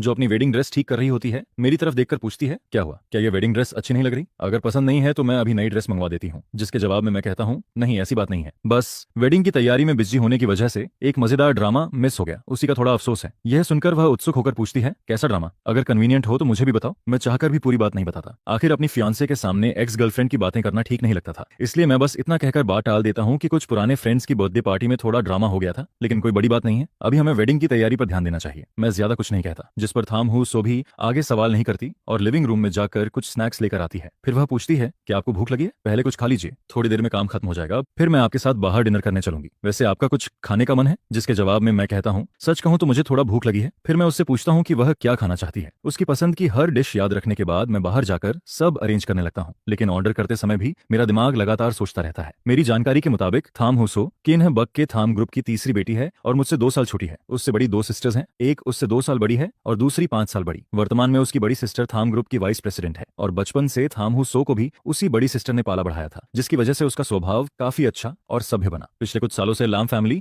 और थाम फैमिली का आना जाना काफी बढ़ गया था। दोनों फैमिलीज ने हर पहलू से जांच पड़ताल करने के बाद ही इस मैरिज अलायंस का फैसला किया था। मां के मुताबिक थाम हुसो ने मेरी फोटो देखते ही इस रिश्ते के लिए हाँ कह दिया था और वह मुझसे काफी संतुष्ट भी थी, लेकिन इस बात पर मुझे कभी विश्वास नहीं हुआ। आखिर मैंने अभी अभी अपना पिछला रिलेशनशिप खत्म किया था और फैमिली के लिए वापस लौटकर जिम्मेदारी संभालने का फैसला किया था। शादी को लेकर मैंने कभी ज्यादा गंभीरता से नहीं सोचा था। मेरा मानना था कि साथ रह सके तो ठीक, नहीं तो डिवोर्स भी कोई बड़ी बात नहीं। जहां तक फर्स्ट साइट लव की बात है, मुझे तो ये बिल्कुल भी सच नहीं लगता था, लेकिन एक दोपहर साथ बिताने के बाद मेरा नजरिया थोड़ा बदलने लगता है। हालांकि हम अभी भी ज्यादा क्लोज नहीं थे, फिर भी छोटी छोटी बातों से मैं फील कर सकता था कि मेरी यह फियांस सच में बहुत अच्छी इंसान है। उसकी ब्यूटी की तो बात ही अलग थी, लेकिन उससे भी ज्यादा उसकी पर्सनैलिटी शानदार थी। वह जेंटल थी, काइंड थी, ऑर्गेनाइज्ड थी और हर काम बहुत ध्यान से करती थी। साथ ही वह लोगों की भावनाओं को भी अच्छी तरह समझती थी। कुल मिलाकर इस अचानक मिली फियांसे से मैं काफी संतुष्ट था और सिर्फ संतुष्ट ही नहीं बल्कि थोड़ा सरप्राइज भी था। लगता है इस बार मॉम डैड की नजर सच में काफी अच्छी निकली। उधर पूरी रात ड्रिंकिंग करने के बाद अगले दिन सुबह लियू न्यूयन की आंख खुलती है और जागते ही सबसे पहला काम वह फोन चेक करना करती है, लेकिन 10 घंटे से ज्यादा गुजर जाने के बाद भी चैट विंडो पूरी तरह खाली पड़ी होती है। यह देखकर लियू न्यूयन गुस्से में अपनी आंखें कई बार मलती है, फिर अचानक फोन उठाकर दीवार पर दे मारती है, जिसकी आवाज सुनकर वहां मौजूद सभी लोग जाग जाते हैं। सब उसकी तरफ देखते हैं और तुरंत समझ जाते हैं कि उसका मूड कितना खराब है। किसने सोचा था कि लाम एक्सयून भी ऐसे हार्ड टू गेट वाले ट्रिक्स खेलेगा? जिस पर उसकी फ्रेंड्स जल्दी से उसे समझाने लगती हैं, चिंता मत करो न्यूयन, हम सब तुम्हारे साथ चलेंगे और उसे वापस मना लेंगे। बाकी लोग भी लगातार उसे दिलासा देते रहते हैं, जिससे उसका मूड थोड़ा बेहतर होने लगता है। इसके बाद पूरा ग्रुप होटल से निकलता है और सीधे एयरपोर्ट की तरफ रवाना हो जाता है। रास्ते में लियू न्यूयन दूर दिखाई देती ऊंची बिल्डिंग्स को देखती रहती है और सोच में डूबी रहती है। उसके दिल में हल्का पछतावा भी उठने लगता है। अगर उसे पहले पता होता कि बात यहाँ तक पहुंच जाएगी तो शायद वह कल ही किन बैक चली जाती, लेकिन अब पछताने से भी कुछ बदलने वाला नहीं था। त्रांतराज की बातें सुनने के बाद उसके दिल की आखिरी उम्मीद भी खत्म हो चुकी थी। पिछले कई सालों में उसने अनगिनत बार हार मानने के बारे में सोचा था, लेकिन 28 साल वाली उस प्रॉमिस की वजह से वह हमेशा उम्मीद लगाए रखती थी। खासकर मेरे साथ रिलेशनशिप में आने के बाद वह लगभग मानसिक रूप से टूटने लगी थी। उसे समझ नहीं आता था कि मेरे जैसे इंसान का सामना किस चेहरे से करे जो हमेशा पूरे दिल से उससे प्यार करता रहा था। और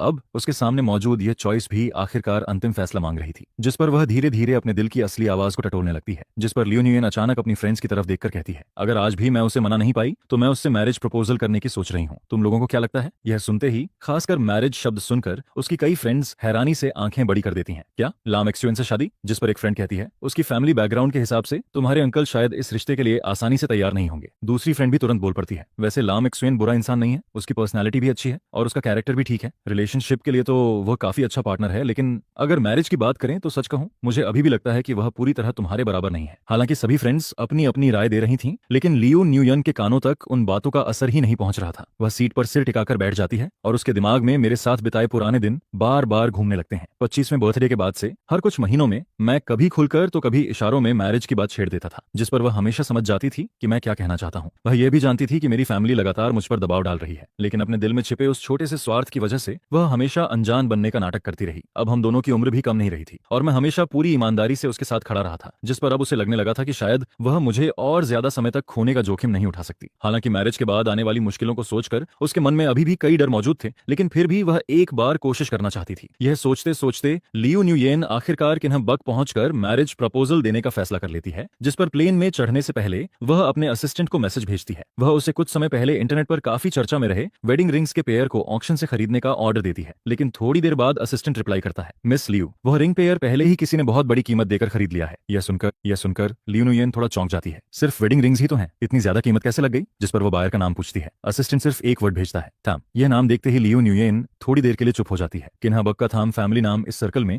किसी गरजते हुए ठंडर की तरह मशहूर था, लेकिन अच्छी बात यह थी कि उसकी थोड़ी जान पहचान थाम फैमिली की सेकंड यंग लेडी से भी थी, जिस पर वह तुरंत कॉल लगा देती है। दूसरी तरफ से हंसते हुए जवाब आता है, ओह, उस वेडिंग रिंग पेयर की बात कर रही हो? हाँ, वह मैंने ही खरीदा है। आज मेरी छोटी सिस्टर की वेडिंग है, मैंने न्यू कपल को गिफ्ट देने के लिए खरीदा है। न्यूयेन, तुमने पूछने में थोड़ी देर कर दी। यह सुनकर लियो न्यूयेन और ज्यादा हैरान हो जाती है। आज थाम फैमिली की यंग लेडी की भी वेडिंग है। उसके मन में अजीब सा एहसास पैदा होता है, आज सारी खुशियां एक ही दिन क्यों इकट्ठा हो रही हैं। हालांकि उसके मन में कई सवाल थे, फिर भी वह विनम्रता से कहती है, सॉरी, शायद मैंने ज्यादा वाइन पी ली थी, इसलिए ऑक्शन भूल गई। प्लीज मेरी तरफ से यंग मिस को कंग्रेचुलेशन जरूर दे दीजिए। वैसे लकी ग्रूम कौन है? जिस पर दूसरी तरफ से जवाब आता है, मेरी सिस्टर की शादी लाम फैमिली के यंग मास्टर से हो रही है। दोनों फैमिलीज एक दूसरे के बिल्कुल बराबर हैं। जैसे ही लियो न्यूयेन लाम फैमिली शब्द सुनती है, उसके दिमाग में तुरंत लाम शेन का नाम चमक उठता है, जिस पर उसके मन में अजीब अजीब ख्याल आने लगते हैं। क्या लाम शेन भी उसी वेडिंग में शामिल होने के लिए बक आया है? क्या उसका थाम फैमिली या लाम फैमिली से कोई कनेक्शन है? लेकिन जैसे ही वह कार से उतरती है और ठंडी सर्द हवा उसके चेहरे से टकराती है, उसके सारे अजीब ख्याल धीरे धीरे गायब हो जाते हैं। वह सिर हिलाती है और अपनी कनपटी दबाती है, फिर खुद से कहती है, यह सब बेकार की बातें हैं। वह तो एक साधारण काउंटी टाउन का लड़का है, उसका लाम फैमिली से क्या संबंध हो सकता है? इसके बाद प्लेन कैपिटल एयरपोर्ट पर लैंड करता है। जैसे ही लियो न्यूयेन बाहर निकलती है, वह मुझे कॉल करती है, जिस पर फोन कनेक्ट होते ही पीछे लोगों की शोर भरी आवाजें सुनाई देती हैं। मेरा टोन ज्यादा अच्छा नहीं था, मैं सीधे कहता हूँ, मेरी एक्स गर्लफ्रेंड ने अचानक कॉल क्यों किया है? जैसे ही वह एक्स गर्लफ्रेंड शब्द सुनती है, उसे कल की सारी बातें याद आ जाती हैं। उसका ब्लड प्रेशर तक बढ़ जाता है, लेकिन वह जानती थी कि अभी गुस्सा करने का समय नहीं है, इसलिए वह खुद को शांत रखते हुए कहती है, लैम एक्सुएन, कल वाला ब्रेकअप सच में सिर्फ एक जोक था। क्या तुम मेरी बात पर विश्वास नहीं कर सकते? जिस पर मैं शांत आवाज में जवाब देता हूँ, विश्वास? मुझे इससे फर्क नहीं पड़ता कि वह गेम था या जोक। मैं सिर्फ उसकी फ्रेंड्स तुरंत उसे शांत करने लगती हैं। फोन पर लड़ने का कोई फायदा नहीं है, थोड़ी देर में फेस टू फेस बात करना, तब सब ठीक हो जाएगा। काफी देर समझाने के बाद उसका मूड थोड़ा शांत होता है। इसके बाद सब लोग डिन ट्विंसन ट्रांग की तरफ रवाना हो जाते हैं, लेकिन जैसे ही यह नाम सुनाई देता है, सभी फ्रेंड्स एक दूसरे को देखने लगती हैं। उनके चेहरों पर साफ हैरानी दिखाई देने लगती है। रुको, क्या यह वही डिन ट्विंसन ट्रांग नहीं है जो किनबैग के सबसे बड़े रिच फैमिलीज का गैदरिंग प्लेस माना जाता है, जहां आने वाले लोग पूरे सिटी को हिला सकते हैं? अगर लम स्वेन के फ्रेंड की वेडिंग यहाँ हो रही है, तो ये बात कुछ अजीब नहीं लगती? यह सुनकर लियो न्यूयेन का दिल भी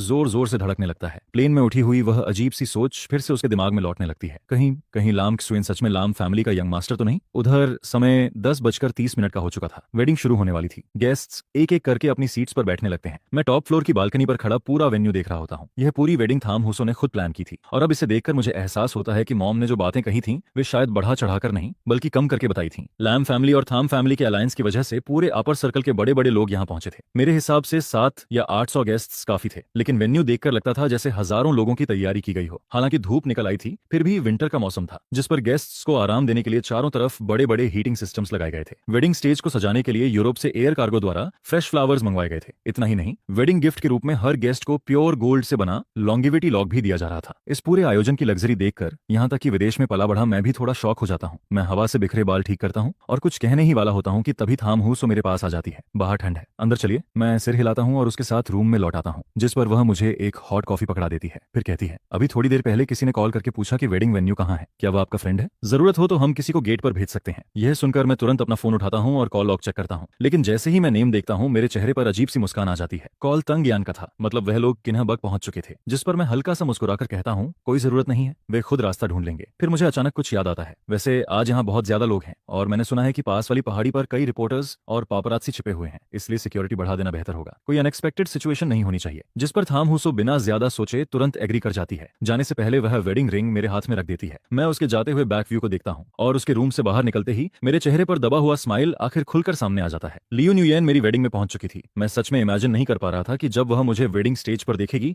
तब उसके चेहरे का एक्सप्रेशन कितना शानदार होगा। ये सोचकर मैं रिंग बॉक्स खोलता हूँ, लेकिन रिंग पेयर को देखते ही मैं अचानक कुछ सेकंड के लिए ठिठक जाता हूँ, क्योंकि ये वही वेडिंग रिंग्स थीं जिन्हें मैंने 2 महीने पहले देखा था। 2 महीने पहले मैंने यही रिंग पेयर एक मैगजीन में देखा था और उसी समय इसे लियो न्यूयेन को भी दिखाया था। उस वक्त मैं अभी भी यह इमेजिन करता था कि एक दिन मैं एक गमे तेगा दादू घुटने पर बैठकर उसे मैरिज प्रपोजल दूंगा, लेकिन किसने सोचा था कि सिर्फ आधे महीने बाद ही मुझे उसके और ट्रैन थ्रेज के बीच की सच्चाई पता चल जाएगी। आज वेडिंग भी हो रही थी और वह रिंग पेयर भी आखिर मेरे हाथों में थी, जिसका मैं लंबे समय से इंतजार कर रहा था। बस फर्क इतना था कि ब्राइड बदल चुकी थी, लेकिन आज 7 सालों में हुई उन सभी बातों को लेकर मेरे दिल में अब कोई लगाव नहीं बचा था। सिर्फ एक अजीब सी राहत फील हो रही थी। ठीक 11 बजे वेडिंग सेरेमनी आधिकारिक रूप से शुरू होती है। सभी गेस्ट्स की नजरों के बीच थाम हुसो के पिता उसका हाथ पकड़कर धीरे धीरे स्टेज की तरफ बढ़ते हैं और फिर उसे मेरे हाथों में सौंप देते हैं। इसके बाद सभी रिचुअल्स एक एक करके पूरे होते हैं और बहुत जल्द रिंग एक्सचेंज सेरेमनी का समय भी आ जाता है। मैं वेडिंग रिंग उठाता हूं और उसे थाम हुसो की उंगली में पहनाने ही वाला होता हूं कि तभी ऑडियंस की तरफ से अचानक भारी शोर सुनाई देता है, जिस पर मैं नीचे नजर डालता हूं और अगले ही पल लियो न्यूयेन दिखाई देती है। वह लगभग पागलों की तरह सिक्योरिटी गार्ड्स को धक्का देती हुई आगे बढ़ रही थी। उसकी आंखें सीधे स्टेज पर टिकी हुई थी। उसके उसके पीछे उसकी फ्रेंड्स भी भागती चली आ रही थीं और लगातार मेरा नाम पुकार रही थीं। यह अचानक हुई घटना पूरे वेन्यू का ध्यान अपनी तरफ खींच लेती है। सभी गेस्ट्स की नजरें अब स्टेज और ऑडियंस एरिया के बीच घूमने लगती हैं, लेकिन चारों तरफ मौजूद हैरान और उत्सुक निगाहों के बीच भी मैं पूरी तरह शांत खड़ा रहता हूँ। फिर मैं लियू न्यूयन की तरफ देखता हूँ। उसका चेहरा गुस्से से भरा हुआ था, जिस पर मैं धीरे से थाम होसो की तरफ मुड़कर कहता हूँ, सॉरी, यह शंघाई में मेरे पुराने फ्रेंड्स हैं, क्या सेरेमनी थोड़ी देर के लिए रोक सकते हैं? मुझे बस कुछ मिनट चाहिए ताकि मैं जाकर उन्हें शांत कर सकूं। यह सुनकर थाम हुसो कुछ सेकंड सोचती है, फिर धीरे से सिर हिला देती है, जिस पर मैं स्टाफ को रुकने का इशारा करता हूं। उधर सिक्योरिटी गार्ड्स पहले ही हंगामा करने वालों को कंट्रोल कर चुके थे। वे उन्हें बाहर ले जाने ही वाले थे कि मेरे इशारे पर रुक जाते हैं। शुरुआत से लेकर अब तक लियू न्यूयेन की नजरें सिर्फ मुझ पर टिकी हुई थीं। एक पल के लिए भी उसने मुझे देखना बंद नहीं किया था, और जब उसने मुझे ग्रूम सूट पहने पूरी शांति के साथ अपने सामने खड़ा देखा तो उसका गुस्सा पूरी तरह फूट पड़ता है। वह दांत भींच कर कहती है, तुमने कहा था कि तुम अपने फ्रेंड की वेडिंग अटेंड करने आए हो, तो वह फ्रेंड तुम खुद थे? उसकी बात सुनकर मुझे थोड़ा हंसी आ जाती है। मैं शांत स्वर में जवाब देता हूँ, आमतौर पर जब कोई कहता है कि उसका एक फ्रेंड है तो कई बार उसका मतलब खुद वही इंसान होता है। मेरी बात सुनते ही लियू न्यूयेन लगभग गुस्से से बेहोश होने वाली हालत में पहुंच जाती है। जब वह दोबारा आंखें खोलती है तो उनमें सिर्फ जलता हुआ गुस्सा दिखाई देता है। वह जोर से पूछती है, तो यह वजह थी तुम चुपचाप किसी और से शादी कर रहे थे? जिस पर मैं हल्के से भौं उठाता हूँ। चुपचाप? मेरी वेडिंग की खबर इंटरनेट पर 1 महीने से ज्यादा समय से घूम रही है लियू न्यूयेन, क्या तुम ऑनलाइन नहीं जाती? यह सुनते ही लियू न्यूयेन अचानक कुछ याद करती है। उसकी नजर तुरंत थाम हुसो पर चली जाती है, और जैसे ही वह उसका चेहरा ध्यान से देखती है उसका पूरा शरीर कांप उठता है, क्योंकि थाम हुसो का चेहरा उसकी बड़ी बहन थाम वान से काफी मिलता जुलता था। अगले ही पल उसकी आंखें फैल जाती हैं, उसके होंठ कांपने लगते हैं और चेहरे पर अविश्वास साफ दिखाई देने लगता है। थाम हुसो,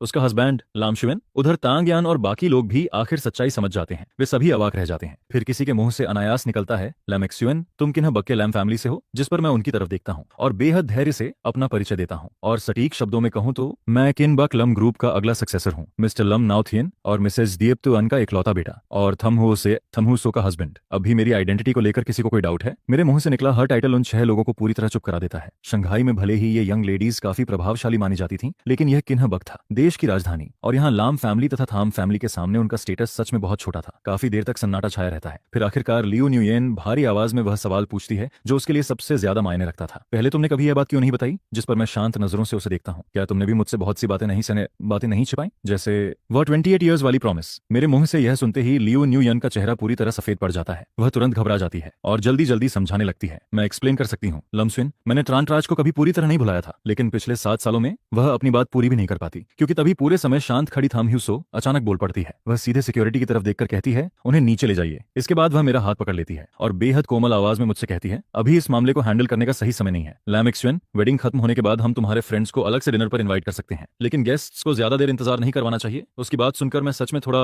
हैरान रह जाता हूँ। मैंने उम्मीद नहीं की थी कि इतने महत्वपूर्ण मोमेंट पर वह इतनी निर्णायक और मैच्योर होगी। हालांकि मेरे मन में अभी भी कई सवाल थे, लेकिन यह उन्हें पूछने का समय नहीं था, जिस पर मैं सिर हिलाकर उसकी बात मान लेता हूँ। इसके बाद थाम हुसो मेरा हाथ पकड़ती है और हम दोनों वापस स्टेज के सेंटर की तरफ लौट जाते हैं। फिर म्यूजिक दोबारा बजना शुरू होता है। चारों तरफ से ब्लेसिंग्स और अप्लॉज की आवाजें गूंजने लगती हैं, और उसी माहौल में ब्राइड और ग्रूम आखिर रिंग एक्सचेंज सेरेमनी पूरी कर लेते हैं। इसके बाद बुके टॉस का मोमेंट आता है। आसमान से फूलों की पंखुड़ियां, सफेद फेदर और चमकती हुई रिबन्स गिरने लगती हैं। हल्की धूप थाम हुसो के चेहरे पर पड़ती है, जिससे उसका खूबसूरत और नाजुक चेहरा और भी ज्यादा चमकने लगता है। मैं उसकी तरफ देखता हूँ, फिर पीछे मुड़कर नहीं देखता और अपने फ्यूचर की तरफ बढ़ जाता हूँ। वेडिंग सेरेमनी खत्म होने के बाद मुझे थोड़ी थकान महसूस होती है, जिस पर दिन में हुई सारी घटनाएं मेरे दिमाग में घूमने लगती हैं, और मुझे लगता है कि अब थाम हुसो से खुल, लेकिन अगर आप नहीं बताना चाहते तो मुझे कुछ भी पूछने की जरूरत नहीं है। उसका यह शांत और संतुलित रवैया मुझे सच में चौंका देता है। पहली बार मुझे महसूस होता है कि शायद मैंने किसी साधारण लड़की से शादी नहीं की। मैं पूछता हूँ, तुम्हें जिज्ञासा नहीं होती कि मेरा और उनका क्या रिश्ता था? तुम्हें यह चिंता नहीं है कि आज की घटना आगे चलकर कोई प्रॉब्लम बन सकती है? जिस पर थाम हुसो आराम से सोफा पर बैठ जाती है। उसकी आंखों में हल्की जिज्ञासा जरूर थी, लेकिन घबराहट बिल्कुल नहीं थी। वह मुस्कुराकर कहती है, क्यूरियोसिटी तो है, लेकिन चिंता ज्यादा जरूरी नहीं है। सबसे महत्वपूर्ण बात यह है कि हमारी वेडिंग अच्छी तरह पूरी हो गई। अब आप मेरे हस्बैंड हैं और हम दोनों साथ मिलकर आगे की जिंदगी बिताएंगे। जहां तक पास्ट का सवाल है, अगर आप बताना चाहें तो मैं खुशी से सुनूंगी, अगर नहीं बताना चाहते तो भी मैं समझ सकती हूँ। जो बातें खत्म हो चुकी हैं उनके पीछे अटक कर रहने का क्या फायदा? उसकी बातें सुनकर मैं कुछ पल के लिए चुप हो जाता हूँ और एक बार फिर इंसानों के बीच फर्क को महसूस करता हूँ। साथ ही थाम हुसो को भी नए नजरिए से देखने लगता हूँ। उसकी बातों का असर मुझ पर पड़ता है, जिस पर मैं तय करता हूँ कि अब कुछ नहीं छिपाऊंगा। मैं सीधे सच बताना शुरू करता हूँ। आज वेडिंग में जो लोग आए थे उनमें मेरी एक्स गर्लफ्रेंड और उसकी फ्रेंड्स थी। हम 7 साल तक रिलेशनशिप में थे। मैं उससे मैरिज करना चाहता था, लेकिन उसके दिल में हमेशा किसी और के लिए जगह थी। जब मुझे यह सच्चाई पता चली तो मैंने ब्रेकअप करने का फैसला कर लिया। फिर मैं किन्ह बक वापस आ गया। उसी समय मॉम डैड लगातार मैरिज के लिए दबाव डाल रहे थे, और मैंने भी बिना ज्यादा सोचे इस रिश्ते के लिए हाँ कह दी। कल ही हमारा ऑफिशियल ब्रेकअप हुआ है। उसे यह नहीं पता था कि मैं लाम फैमिली से हूँ, इसीलिए वह आज वेडिंग वेन्यू तक पहुंचकर हंगामा करने आ गई। यह कहकर मैं उसकी प्रतिक्रिया देखने लगता हूँ। जोंग के चेहरे पर एक बहुत ही सटल एक्सप्रेशन दिखाई देता है। कल ही ब्रेकअप हुआ था और आज शादी हो गई, क्या ये थोड़ा ज्यादा जल्दी नहीं है? जिस पर मैं हल्की मुस्कान के साथ कहती हूँ, शायद थोड़ा जल्दी है, लेकिन हम दोनों सिर्फ बिजनेस मैरिज में हैं। बस बाहर वालों की नजर में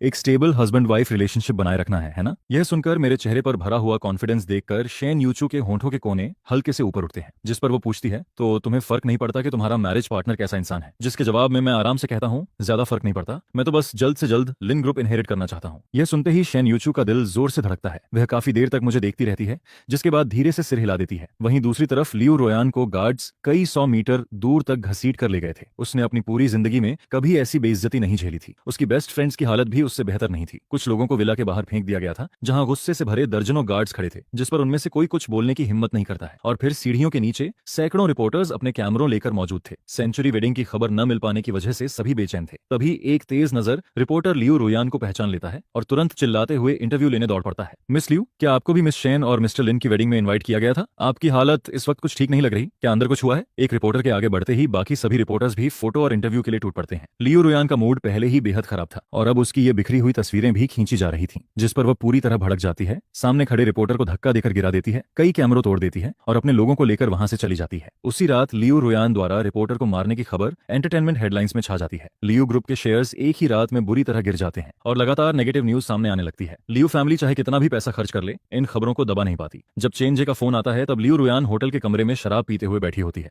कमरे में शराब की गंध फैली हुई थी, जिस पर चेनजे कहता है, रोयान, मैंने खबर देखी, शेन फैमिली की बेटी से शादी करने वाला इंसान लिन चुआन है। तो अगर वो लिन फैमिली का है तो क्या हुआ? लियू रोयान ठंडे स्वर में जवाब देती है। पुष्टि मिलते ही चेनजे की आवाज में एक्साइटमेंट आ जाता है। अभी डैड ने बताया कि लियू, तांग, चेन और फिंग फैमिलीज ने जिस प्रोजेक्ट के लिए मिलकर बिड किया था, वो ऑफिशियली अप्रूव हो गया है। सुना है इस प्रोजेक्ट की final decision making power Jingbei side के पास है। इसके बाद वह आगे कहता है, तुम इतने साल लिन चुआन के साथ रही हो, क्या कोई तरीका नहीं कि उससे कहकर प्रोजेक्ट हमारी तरफ दिलवा दो? हालांकि लियू रोयान पूरी तरह नशे में नहीं थी, फिर भी उसके अंदर बची हुई आखिरी समझदारी मौजूद थी। वह ठंडी हंसी हंसती है। उससे मदद मांगू? उसने तो शेन यूचू से शादी कर ली है। जिस पर चेनजे तुरंत बोलता है, तो क्या हुआ? तुम दोनों इतने साल साथ थे, अब चाहे ब्रेकअप हो गया हो, लेकिन पुरानी फीलिंग्स का तो कुछ मतलब होगा। तुम कोशिश करके देखो। और फिर वह आगे कहता है, अंकल लियू अभी मुझे फोन करके पूछ रहे थे कि तुम कहाँ हो। उनका मूड बहुत खराब है। अगर तुम ये प्रोजेक्ट हासिल कर लो तो उनका गुस्सा भी शांत हो जाएगा। आपकी बात भी शायद वो भूल जाएं। यह सुनकर लियू रोयान का मन थोड़ा डगमगाता है। वह ज्यादा देर नहीं करती, बस एक अस्पष्ट जवाब देकर फोन काट देती है। फिर उठकर बाथरूम में जाती है और चेहरा धोती है, जिसके बाद उसका दिमाग काफी हद तक साफ हो जाता है। कुछ मिनट बाद तांग यान दरवाजा खटखटाकर अंदर आती है, जिस पर दोनों प्रोजेक्ट के बारे में चर्चा शुरू कर देती हैं। लियू रोयान सोफा पर बैठी खिड़की के बाहर देख रही थी। उसके दिमाग में लगातार प्रोजेक्ट की बातें घूम रही थीं। यह प्रोजेक्ट एक बेहद बड़ा अवसर था। जिंगबेई, शंघाई और हांगकांग की कई ताकतें इस पर नजर गड़ाए बैठी थीं। शंघाई की 4 बड़ी फैमिलीज ने भी इसी प्रोजेक्ट को हासिल करने के लिए हाथ मिलाया था। और फिर जुटाई गई जानकारी के अनुसार इस प्रोजेक्ट का मुख्य प्रभारी ऊपर की तरफ से लिन जीजाओ बनने वाली थी, जो कि मेरी बुआ थी। अगर उसके जरिए कनेक्शन बन जाए तो एक तीर से 2 निशाने लग सकते थे। काफी देर सोचने के बाद लियू रोयान आखिरकार कोशिश करने का फैसला कर लेती है, सिर्फ प्रोजेक्ट के लिए नहीं बल्कि अपनी निजी इच्छा की वजह से भी। वह एक बार फिर मुझसे मिलने का मौका चाहती थी। शादी के दूसरे दिन मैरिज सर्टिफिकेट लेने के बाद मैं सीधे लिन ग्रुप हेडक्वार्टर्स पहुंच जाता हूं और वाइस प्रेसिडेंट का पद संभाल लेता हूं, ताकि मैं जल्दी काम सीख सकूं। पिता ने अपने भरोसेमंद सेक्रेटरीज और असिस्टेंट्स मेरे साथ लगा दिए थे। पूरा दिन मैं रिपोर्ट्स और डॉक्यूमेंट्स पढ़ता रहता हूं, जिसके बाद आखिरकार ग्रुप की अंदरूनी स्थिति समझने लगता हूं। जब मैं होश में आता हूं, तब तक बाहर पूरी तरह अंधेरा हो चुका था। रात के 8 बज चुके थे और पूरी बिल्डिंग में सिर्फ मेरे ऑफिस की लाइट्स जल रही थीं, जिस पर मैं हैरानी से पूछता हूं, तुम यहाँ कैसे? शेन यूचू हल्के से मुस्कुराती है। उसकी आवाज में थोड़ी बेबसी थी। आज हमारी शादी का दूसरा दिन है। नियम के हिसाब से तो मुझे अभी छुट्टी पर होना चाहिए। ये सुनते ही मुझे सुबह सिविल अफेयर्स ब्यूरो से निकलते समय की बात याद आती है। जब मैंने कहा था कि मुझे कंपनी जाना है, तब शेन यूचू के चेहरे पर जो सटल एक्सप्रेशन था, अब जाकर उसका मतलब समझ आता है। मैं थोड़ा शर्मिंदा होकर कहता हूँ,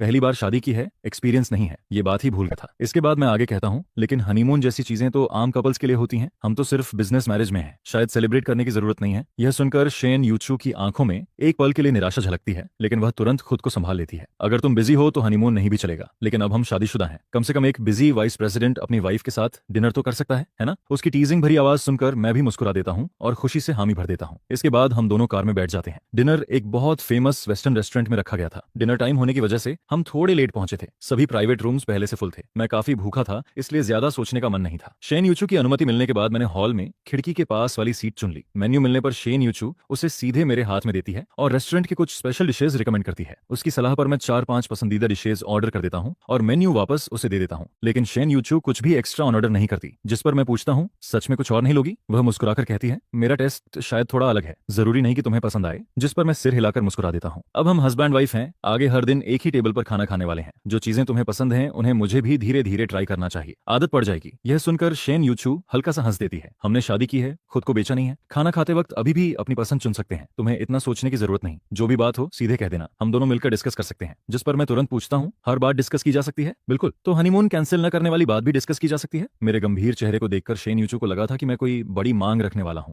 लेकिन जब उसने हनीमून की बात सुनी तो वह साफ तौर पर चौंक जाती है। तुम सच में हनीमून पर जाना चाहते हो? मैं सिर हिलाकर कहता हूँ। इस वेडिंग की तैयारी में काफी समय से व्यस्त था, अब थोड़ा आराम करना चाहता हूँ, और दोनों फैमिलीज के एल्डर्स भी चाहते हैं कि हम जल्दी अपनी मैरिड लाइफ स्टेबलाइज करें। मुझे लगता है हनीमून इसके लिए एक अच्छा मौका है। जिस पर शेन यूचू चुपचाप मेरी तरफ देखती रहती है। यह सुनकर मुझे थोड़ा हैरानी होती है। उसकी आवाज इतनी सिंसियर थी कि मैंने पहले से जो बहाने सोच रखे थे वो सब गले में ही अटक जाते हैं। सच कहूं तो शेन यूचू एक बहुत अच्छी वाइफ है। वह हर समय मेरी राय का सम्मान करती है। जहां तक हनीमून की बात है, मेरे लिए उसका होना या ना होना कोई बड़ी बात नहीं थी, और मैं भी किसी छोटी सी बात की वजह से उसे दुखी नहीं करना चाहता था, जिस पर मैं आखिरकार हामी भर देता हूँ। मेरे मुंह से हाँ सुनते ही शेन यूचू के चेहरे की मुस्कान और भी चमक उठती है। तो फिर जब तुम्हारा यह बिजी पीरियड खत्म हो जाएगा और तुम्हें समय मिलेगा, तब मैं सब अरेंज कर दूंगा। वहीं दूसरी तरफ लियू रुयान पूरे दिन लिन ग्रुप के नीचे मेरा इंतजार करती रहती है, जिसके बाद जाकर उसे मैं दिखाई देता हूँ। वह मेरा पीछा करते हुए रेस्टोरेंट तक पहुंचती है और अकेले में मुझसे मिलने का मौका ढूंढती रहती है, लेकिन पूरी शाम मैं अपनी जगह से उठा ही नहीं। शेन यूचू के साथ मेरी हंसी मजाक और बातचीत का हर दृश्य उसके दिल में कांटे की तरह चुभता जा रहा था। टेबल पर रखा खाना 2 घंटे पहले आ चुका था, लेकिन उसने एक निवाला तक नहीं खाया। उसकी नजर बस लगातार मेरे चेहरे पर टिकी हुई थी, जो इस वक्त शेन यूचू के साथ मुस्कुरा रहा था। काफी देर बाद जब मैं वॉशरूम जाने के लिए उठता हूँ, तब लियू रुयान जल्दी से मेरे पीछे आ जाती है और हॉलवे में मुझे रोक लेती है। लिनचुआन, तुमने शेन यूचू से शादी करने के लिए हाँ क्यों की? मैं पीछे मुड़कर देखता हूँ। मेरी आंखों में हल्की हैरानी झलकती है। अगर मुझे सही याद है तो हमारा ब्रेकअप हो चुका है, फिर मेरी शादी का तुमसे क्या संबंध है? मेरी बेरुखी भरी आवाज सुनकर लियू रुयान को ऐसा लगता है जैसे उसकी कोई कीमत ही नहीं रही, जिसके बाद उसके दिल में गुस्से की आग भड़क उठती है। लिनचुआन, दोनों फैमिलीज की शादी 1 महीने पहले ही तय हो चुकी थी। उस समय हमारा ब्रेकअप भी नहीं हुआ था। क्या मतलब तुमने पहले से ही नया सहारा ढूंढ लिया था? मैं हाथ बांधकर उसे देखता हूँ और शांत स्वर में जवाब देता हूँ। मैंने 1 महीने पहले ही जिंगबई वापस जाकर शादी करने का फैसला कर लिया था, लेकिन तुम्हें गुस्सा किस बात का है? इसके बाद मैं आगे कहता हूँ, तुम 7 साल पहले से ट्रांत चा के लिए फीलिंग्स छुपा कर रख सकती हो, तो अगर मैंने 1 महीने पहले अपने लिए रास्ता तैयार कर लिया, उसमें क्या गलत है? मेरी कुछ ही बातें लियू रुयान को पूरी तरह चुप करा देती हैं। वह मुठ्ठियां भींच लेती है और दिल में उमड़ रही नाराजगी और पछतावे को दबाने की कोशिश करती है। फिर भी वह खुद को समझाने की कोशिश करती है। मेरे और ट्रांत रेज के बीच वैसा कुछ नहीं है जैसा तुम सोच रहे हो। मैं जानती हूँ कि वह मुझे पसंद नहीं करता। बस इतने सालों की पहचान और उस वादे की वजह से वह मेरे दिल की एक ऑब्जेक्शन बन गया था, जिस पर वह भावुक होकर कहती है, लेकिन मैं सच में तुम्हारे साथ रहना चाहती थी। जिंगबई आते वक्त मैंने तुम्हें प्रपोज करने का भी फैसला कर लिया था। वेडिंग रिंग भी चुन ली थी। लिनचुआन, क्या तुम एक बार मुझ पर भरोसा नहीं कर सकते? यह सुनकर मैं सिर्फ व्यंग्य भरी हंसी हंस देता हूँ। जब उसने तुम्हें ठुकरा दिया तभी तुम्हें मेरी याद आई? मैं तुम्हारा बैकअप प्लान हूँ, है ना? इसके बाद मैं ठंडे स्वर में कहता हूँ, मेरी शादी हो चुकी है लियू रुयान। तुम्हें जाकर ट्रांत रेज को प्रपोज करना चाहिए, शायद वह मान जाए। मेरे शब्दों में छिपा हुआ तंज बिल्कुल भी नहीं छुपता, जिस पर लियू रुयान और ज्यादा टूट जाती है। वह एक कदम आगे बढ़कर मेरा हाथ पकड़ना चाहती है, लेकिन मैं तुरंत पीछे हट जाता हूँ। मैंने कभी उसे पसंद नहीं किया। पहले मैं बेवकूफ थी, उसकी असली पर्सनैलिटी नहीं समझ पाई। उस बर्थडे पार्टी के बाद ही मुझे सब समझ आया, जिस पर वह कांपती आवाज में कहती है, इन 7 सालों में मैं तुम्हारे साथ रहने की आदी हो चुकी थी। मैं सच में तुमसे शादी करना चाहती थी। पहले मुझे लगता था कि चाहे वह 2 टाइमिंग कर रही हो, लेकिन उसके अंदर थोड़ी सच्चाई अभी भी बाकी है। लेकिन उसकी बातें सुनने के बाद मुझे सिर्फ उदासी महसूस होती है। मैं उसकी तरफ देखकर धीरे से कहता हूँ, तुम ट्रांत चा से नफरत करती हो क्योंकि उसने तुम्हें एक्सेप्ट नहीं किया। तुम उससे नफरत करती हो क्योंकि उसने तुम्हें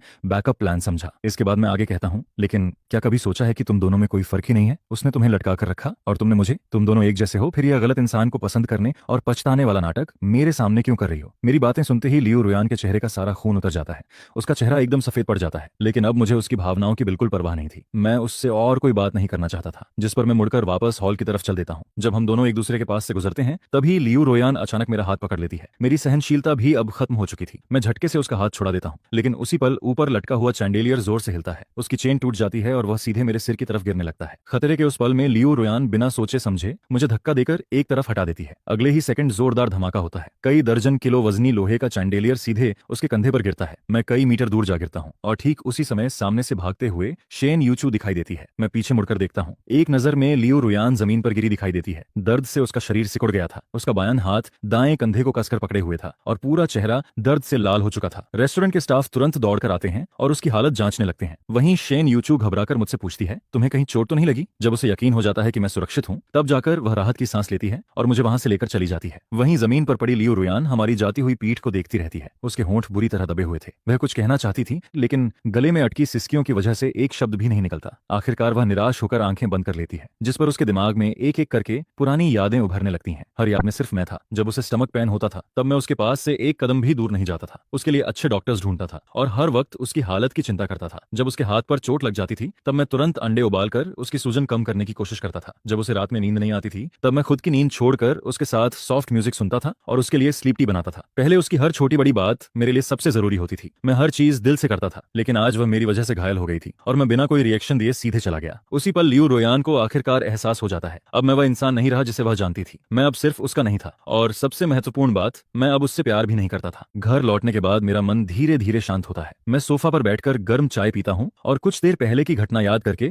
अब भी थोड़ा घबरा जाता हूँ। मैं शेन यूचू से इस बारे में बात करना चाहता था, लेकिन तभी मेरी नजर उस पर पड़ती है। वह मेडिकल किट लेकर मेरे सामने घुटनों के बल बैठ गई थी, जिस पर मैं हैरान होकर पूछता हूँ, मुझे तो कोई चोट नहीं लगी, फिर ये मेडिकल किट क्यों लाई हो? शेन यूचू बिना जवाब दिए सिर्फ मेरे टखने की तरफ इशारा करती है। मैं उसकी नजर का पीछा करता हूँ और तभी ध्यान जाता है कि एडी के पास कांच के टुकड़े से हल्की सी स्किन छिल गई थी। शेन यूचू कॉटन स्वैब पर अल्कोहल लगाती है और धीरे से कहती है, थोड़ा दर्द हो सकता है। इतनी छोटी चोट पर मैं आमतौर पर ध्यान भी नहीं देता, इसलिए उसे इतना परेशान देखकर मुझे थोड़ा संकोच होता है। इतनी छोटी सी चोट है, ट्रीटमेंट न भी करो तो कोई बात नहीं, ज्यादा चिंता मत करो। मैं ऐसा कह तो देता हूँ, लेकिन जैसे ही अल्कोहल घाव को छूती है मेरे मुंह से तुरंत ठंडी सांस निकल जाती है, जिस पर शेन यूचू हल्का सा मुस्कुरा देती है। घाव डिसइंफेक्ट करने के बाद वह बैंडेज लगाती है और धीरे से कहती है, थोड़ी देर बाद मैं किसी से वाटरप्रूफ बैंडेज भेजने के लिए कह दूंगा। अगले 2 दिनों तक नहाते वक्त उसे लगा लेना, थोड़ा ध्यान रखना, घाव पर पानी मत लगने देना, और अगर बाहर जाना हो तो स्लीपर्स पहनकर जाना। मैं बचपन से ही घर से दूर रहा था। विदेश में 4 साल की पढ़ाई और 6 साल का रिलेशनशिप भी मैंने अकेले ही गुजारा था। यह पहली बार था कि कोई इंसान मेरे शरीर पर लगी इतनी छोटी सी चोट को लेकर इतना हंगामा कर रहा था। मेरे दिल में हैरानी और एक अजीब सी गर्माहट एक साथ उठती है। माहौल को हल्का करने के लिए मैं मजाक में कहता हूँ, इतनी परेशानी की जरूरत नहीं है, हो सकता है जब तक तुम्हारा बैंडेज पहुंचे तब तक मेरा घाव खुद ही ठीक हो जाए। जिस पर शेन यूचू सिर उठाकर मेरी तरफ देखता है। उसके चेहरे पर एक ऐसी गंभीरता थी जो मैंने पहले कभी नहीं देखी थी। आज तुम्हें चोट लगी, उसमें मेरी भी लापरवाही थी, मैं अपनी जिम्मेदारी से बच नहीं सकता। इसके बाद वह आगे कहता है, चोट चाहे छोटी हो या बड़ी, दर्द तो होता ही है। मैं नहीं चाहता कि तुम इतनी बड़ी घबराहट झेलो और ऊपर से शरीर भी असहज रहे, इसीलिए शायद मैं थोड़ा ज्यादा बोल रहा हूँ, लेकिन सावधान रहने में कोई नुकसान नहीं है। उसकी नजरें मेरी आंखों में टिक जाती हैं। इस बार मेरी बात मान लो, ठीक है? पता नहीं उसकी आवाज बहुत सिंसियर थी या फिर उसकी आंखों में झलकता हुआ गिल्ट, लेकिन मेरा दिल बार बार हिल जाता है। मैं उसकी आंखों में सीधे देखने की हिम्मत नहीं कर पाता, जिस पर नजरें झुकाकर धीरे से सिर हिला देता हूँ। शेन यूचू मेडिकल किट लेकर चला जाता है और उसके कुछ देर बाद मुझे तंग यान का फोन आता है। फोन उठाते ही दूसरी तरफ से गुस्से भरी आवाज सुनाई देती है, हेलो, तुम इतने निर्दयी कैसे हो सकते हो? रुयान तुम्हें हमें बचाने के लिए इतनी बुरी तरह घायल हो गई और तुम उसे देखने तक नहीं आए। उसका यह बेबुनियाद आरोप सुनकर मेरा चेहरा ठंडा पड़ जाता है। मैं व्यंग्य से हंसता हूँ। अगर वह लगातार मेरा हाथ पकड़कर न रोकती तो शैंडिलियर उसके ऊपर गिरता ही नहीं। उसकी चोट पूरी तरह उसकी अपनी वजह से हुई है, अब उसका दोष भी मेरे सिर मर दोगी? जिस पर तांग यन तुरंत जवाब देती है, चाहे जो भी हुआ हो, लेकिन उसने तुम्हें बचाने के लिए अपनी जान की परवाह नहीं की। क्या तुम्हारे अंदर जरा सी भी पुरानी फीलिंग्स नहीं बची? उसकी बेशर्मी भरी बात सुनकर मैं और बहस नहीं करना चाहता था। मैं अपने पैर पर लगी बैंडेज की तरफ देखता हूँ और सीधा जवाब देता हूँ, मैं भी घायल हूँ, अभी बाहर नहीं जा सकता। फोन के दूसरी तरफ करीब 10 सेकंड तक सन्नाटा छाया रहता है। फिर तंग यान हल्का सा खांस कर अपना स्वर नरम करती है, अगर नहीं आ सकते तो रहने दो, लेकिन एहसान तो लौटाना पड़ता है। जिस पर वह आगे कहती है, मैंने सुना है कि 1 महीने बाद युनदाओ प्रोजेक्ट का लॉन्च बैंकेट होने वाला है, तुम अपनी सेक्रेटरी से कुछ इन्विटेशन कार्ड्स भिजवा दो, इसे एहसान चुकाना समझ लेना। यह सुनते ही मुझे उसकी असली मंशा समझ आ जाती है। मैं हल्की हंसी हंसता हूँ और सीधे सहमति दे देता हूँ। फोन कटने के बाद मैं अपनी आंट को कुछ मैसेजेस भेजता हूँ, प्रोजेक्ट की डिटेल्स पूछता हूँ और अगले दिन कुछ इन्विटेशन कार्ड्स भेजने की व्यवस्था करने को कहता हूँ। इसके बाद आने वाले दिनों में मैं जहां भी जाता हूँ, शेन यूचू लगभग हर समय मेरे साथ रहता है। शुरुआत में मैं उसे अपना काम देखने के लिए कहता हूँ, लेकिन हर बार वह न्यूली मैरिड हस्बैंड का बहाना बनाकर मेरी बात टाल देता है। धीरे धीरे मुझे एहसास होने लगता है कि जब शेन यूचू मेरे साथ होता है तो चाहे काम में कैसी भी परेशानी आए, वह हमेशा कोई न कोई सॉल्यूशन दे देता है और फिर मैं उसकी मौजूदगी का आदी होता चला जाता हूँ। सुबह, दोपहर और रात हम लगभग हर समय साथ रहते हैं, जिस पर दोनों के बीच की दूरी भी तेजी से कम होने लगती है। जब मैं देर रात तक ओवरटाइम करता हूँ तब शेन यूचू लैपटॉप लेकर मेरे पास बैठ जाता है और चुपचाप अपना काम करता रहता है। कभी उसे बाहर जाना भी पड़ता है तो वह मुझे पहले से बता देता है। छुट्टी के दिनों में वह मुझे डेट्स पर ले जाता है, शॉपिंग करवाता है और कई नई जगहों और दिलचस्प चीजों से परिचित करवाता है। पलक झपकते ही आधा महीना बीत जाता है। न्यू ईयर आने वाला था, इसलिए दोनों फैमिलीज ने मिलकर रियूनियन डिनर का फैसला किया। दोनों परिवारों के दर्जनों लोग एक साथ बैठे थे। हंसी मजाक और बातचीत का माहौल था, लेकिन चर्चा का केंद्र आखिरकार हम दोनों नए मैरिड कपल ही बनते हैं। लिन मदर हमें देखकर संतुष्टि से भर जाती हैं। लिन चुआन का जिद्दी स्वभाव बिल्कुल उसकी आंट पर गया है। ग्रेजुएशन के बाद मैंने उसे कितनी बार वापस बुलाया, लेकिन यह हमेशा बाहर अकेले भटकने पर अड़ा रहा, जिस पर वह शेन यूचू की तरफ देखकर मुस्कुराती है। अगर कभी यह कुछ गलत करे तो तुम इसे थोड़ा सहन कर लेना। सबके सामने ऐसी शिकायत सुनकर मुझे थोड़ा अन्याय महसूस होता है। मैं सफाई देने ही वाला था कि तभी शेन यूचू चुपचाप एक पील्ड ऑरेंज सेगमेंट मेरे हाथ में रख देता है, फिर मुस्कुराकर कहता है, मॉम आप बहुत बढ़ा चढ़ाकर बोल रही हैं। लिन चुआन जिद्दी नहीं है, मुझे तो लगता है कि वह बहुत मेहनती हैं और अपनी सोच रखने वाले इंसान हैं। जिस पर वह मेरी तरफ देखकर आगे कहता है, भविष्य में लिन फैमिली की जिम्मेदारी उन्हीं के कंधों पर होगी। मुझे तो उनसे बहुत कुछ सीखना है, मैं बस उम्मीद करता हूँ कि कभी उनका बोझ न बनूं। उसकी बातें खत्म होते ही शेन फैमिली भी मेरी तारीफ करने लगती है। लिन मदर की खुशी का ठिकाना नहीं रहता। बस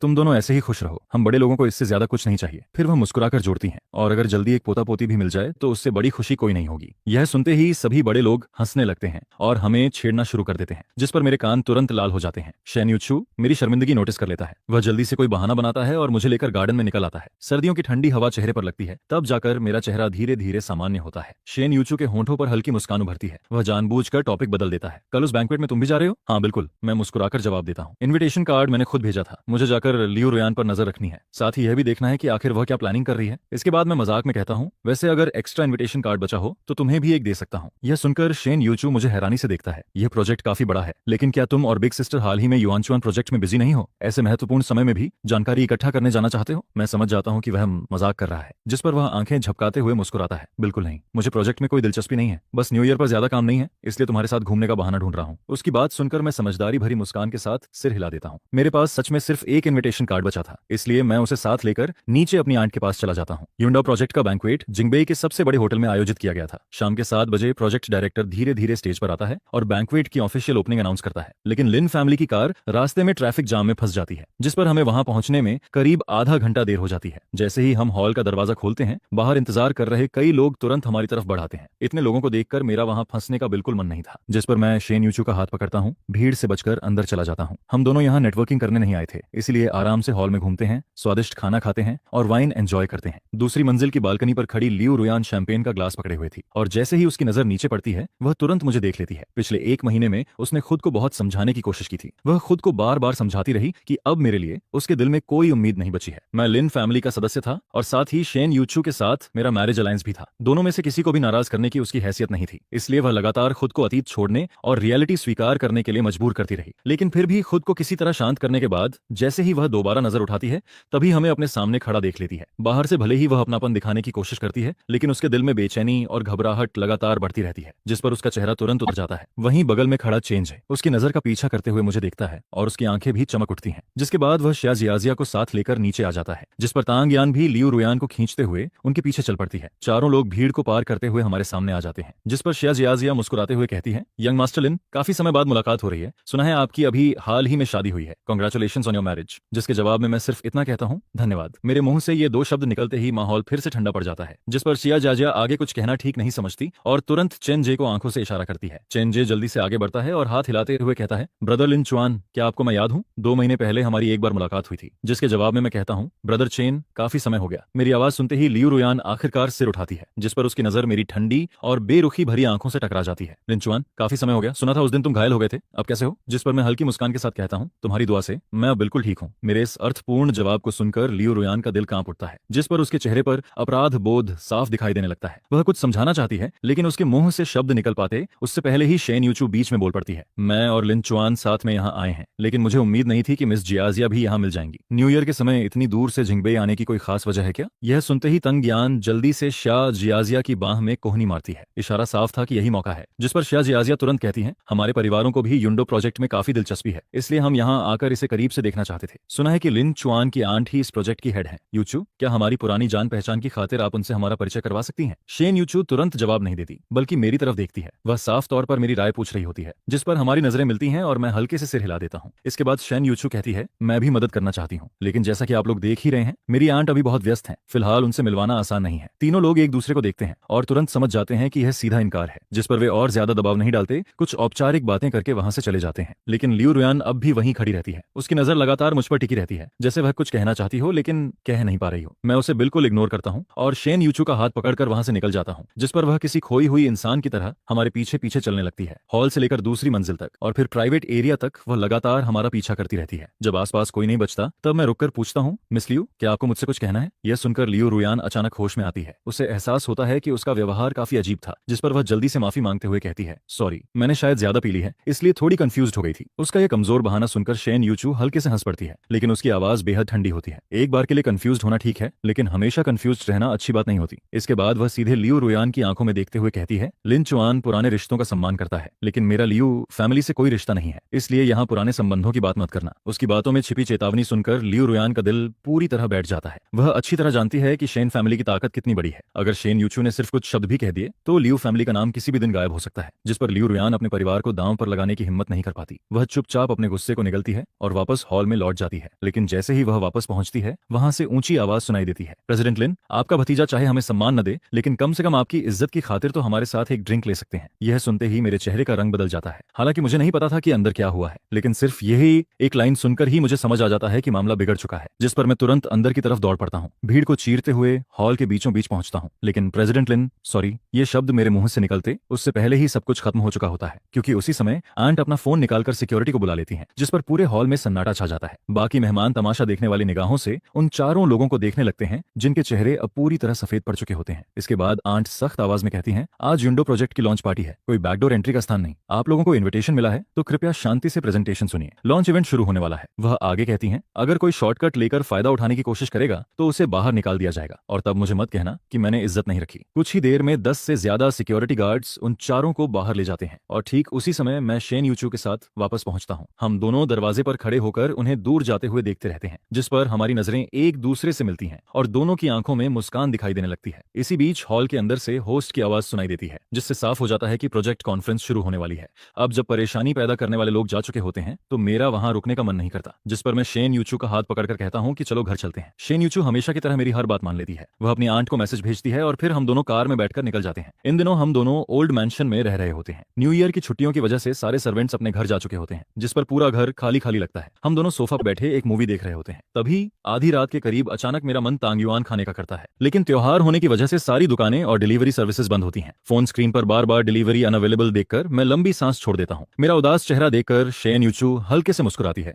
और किचन की तरफ चली जाती है। थोड़ी देर बाद वह कैबिनेट से ग्लूटेनस राइस फ्लावर का एक पैकेट निकालती है। यह देखकर मैं हैरान होकर उसके पास पहुंचता हूं और पूछता हूं, तुम तांग्युआन बनाना भी जानती हो? जिस पर शेन यूचू मेरे उत्साहित चेहरे को देखकर मुस्कुरा देती है। वह समझ जाती है कि मैं भी इसे ट्राई करना चाहता हूं, इसलिए 2 एप्रन निकालती है और एक मुझे पहना देती है। इसके बाद वह कहती है, चलो ट्यूटोरियल देखकर सीखने की कोशिश करते हैं, शायद इतना मुश्किल नहीं होगा। मुझे उसकी बात सही लगती है, जिस पर मैं तुरंत फोन निकाल लेता हूँ। इसके बाद हम दोनों लगभग 1 घंटे तक ट्यूटोरियल देखते रहते हैं, तब जाकर बड़ी मुश्किल से कुछ तांग्युआन तैयार कर पाते हैं। जब पानी उबलने लगता है तो मैं उन्हें बर्तन में डालने के लिए आगे बढ़ता हूँ, लेकिन शेन यूचू को डर होता है कि कहीं मैं जल न जाऊं, जिस पर वह प्लेट अपने हाथ में ले लेती है और मुझे 2 कटोरे लाने के लिए भेज देती है। घर में राइस वाइन नहीं होती, इसलिए वह स्वाद बढ़ाने के लिए थोड़ा ब्राउन शुगर डाल देती है। जब दोनों कटोरों में तांग्युआन तैयार होकर बाहर आते हैं तब तक रात के 12 बज चुके होते हैं। मैं अपने कटोरे में से सबसे बड़ा तांग्युआन उठाता हूँ और गर्व से शेन यूचू के सामने लहराते हुए कहता हूँ, सबसे बड़ा वाला मेरे हिस्से में आया है, लगता है इस साल मेरी किस्मत चमकने वाली है। जिस पर शेन यूचू मुस्कुराते हुए मुझे देखती रहती है। मैं जैसे ही एक बाइट लेता हूँ मेरे चेहरे की मुस्कान कुछ सेकंड के लिए जम जाती है, लेकिन फिर मैं तुरंत सामान्य बनने की कोशिश करता हूँ। यह देखकर शेन यूचू पूछती है, स्वाद अच्छा नहीं है क्या? जिस पर मेरी आंखें घूमती हैं और मैं पागलों की तरह सिर हिलाते हुए कहता हूँ, बहुत स्वादिष्ट है, क्या तुम भी ट्राई करना चाहोगी? यह कहते हुए मैं चम्मच उसकी तरफ बढ़ा देता हूँ। शेन यूचू सिर्फ एक नजर में समझ जाती है कि बेर जितना बड़ा यह तांग्युआन अंदर से अभी भी कच्चा है, लेकिन इसके बावजूद वह बिना एक पल रुके सिर झुकाती है और बचा हुआ आधा तांग्युआन खा लेती है। उसे फंसता हुआ देखकर मेरी हंसी लगभग निकल ही जाती है, जिस पर मैं जल्दी से अपना चेहरा हाथों से ढक लेता हूँ। फिर मैं पूछता हूँ, कैसा है? लेकिन उसकी प्रतिक्रिया मेरी उम्मीद से बिल्कुल अलग होती है। वह आश्चर्य भरे चेहरे के साथ अंगूठा उठाती है और कहती है, बहुत अच्छा है, मीठा, सॉफ्ट और चीवी, बिल्कुल मेरे टेस्ट जैसा। उसकी चमकती आंखों को देखकर मैं समझ ही नहीं पाता कि वह सच बोल रही है या झूठ, लेकिन मुझे अपनी टेस्ट बर्ड्स पर पूरा भरोसा होता है। जिस पर मैं कटोरा नीचे रख देता हूँ और एक हाथ से उसकी ठुड्डी पकड़कर उसका मुंह खोलने की कोशिश करता हूँ। मैं देखना चाहता हूँ कि उसने आखिर अंदर क्या निकला है, लेकिन शेन यूचू तब तक वह सब कुछ निगल चुकी होती है, जिस पर मैं पूरी तरह हैरान रह जाता हूँ। लेकिन जब मैं उसका मुंह खोलने में कामयाब हो जाता हूँ तब अंदर कुछ भी दिखाई नहीं देता, जिस पर मेरे चेहरे पर तुरंत निराशा छा जाती है। ये तो साफ साफ कच्चा था, तुम मुझे बेवकूफ बना रही हो ना? जिस पर हम दोनों एक दूसरे को छेड़ते हुए हंसने लगते हैं, फिर मजाक मजाक में सोफे से लुढ़क कर नीचे कारपेट पर गिर जाते हैं। हम दोनों एक दूसरे को देखते रहते हैं। हमारे बीच की दूरी अब बेहद कम रह गई होती है, सांसें एक दूसरे में उलझ रही होती हैं। इस समय पूरे लिविंग रूम में सिर्फ मूवी के एंड क्रेडिट्स का हल्का म्यूजिक गूंज रहा होता है और बाहर खिड़की के उस पार कहीं कहीं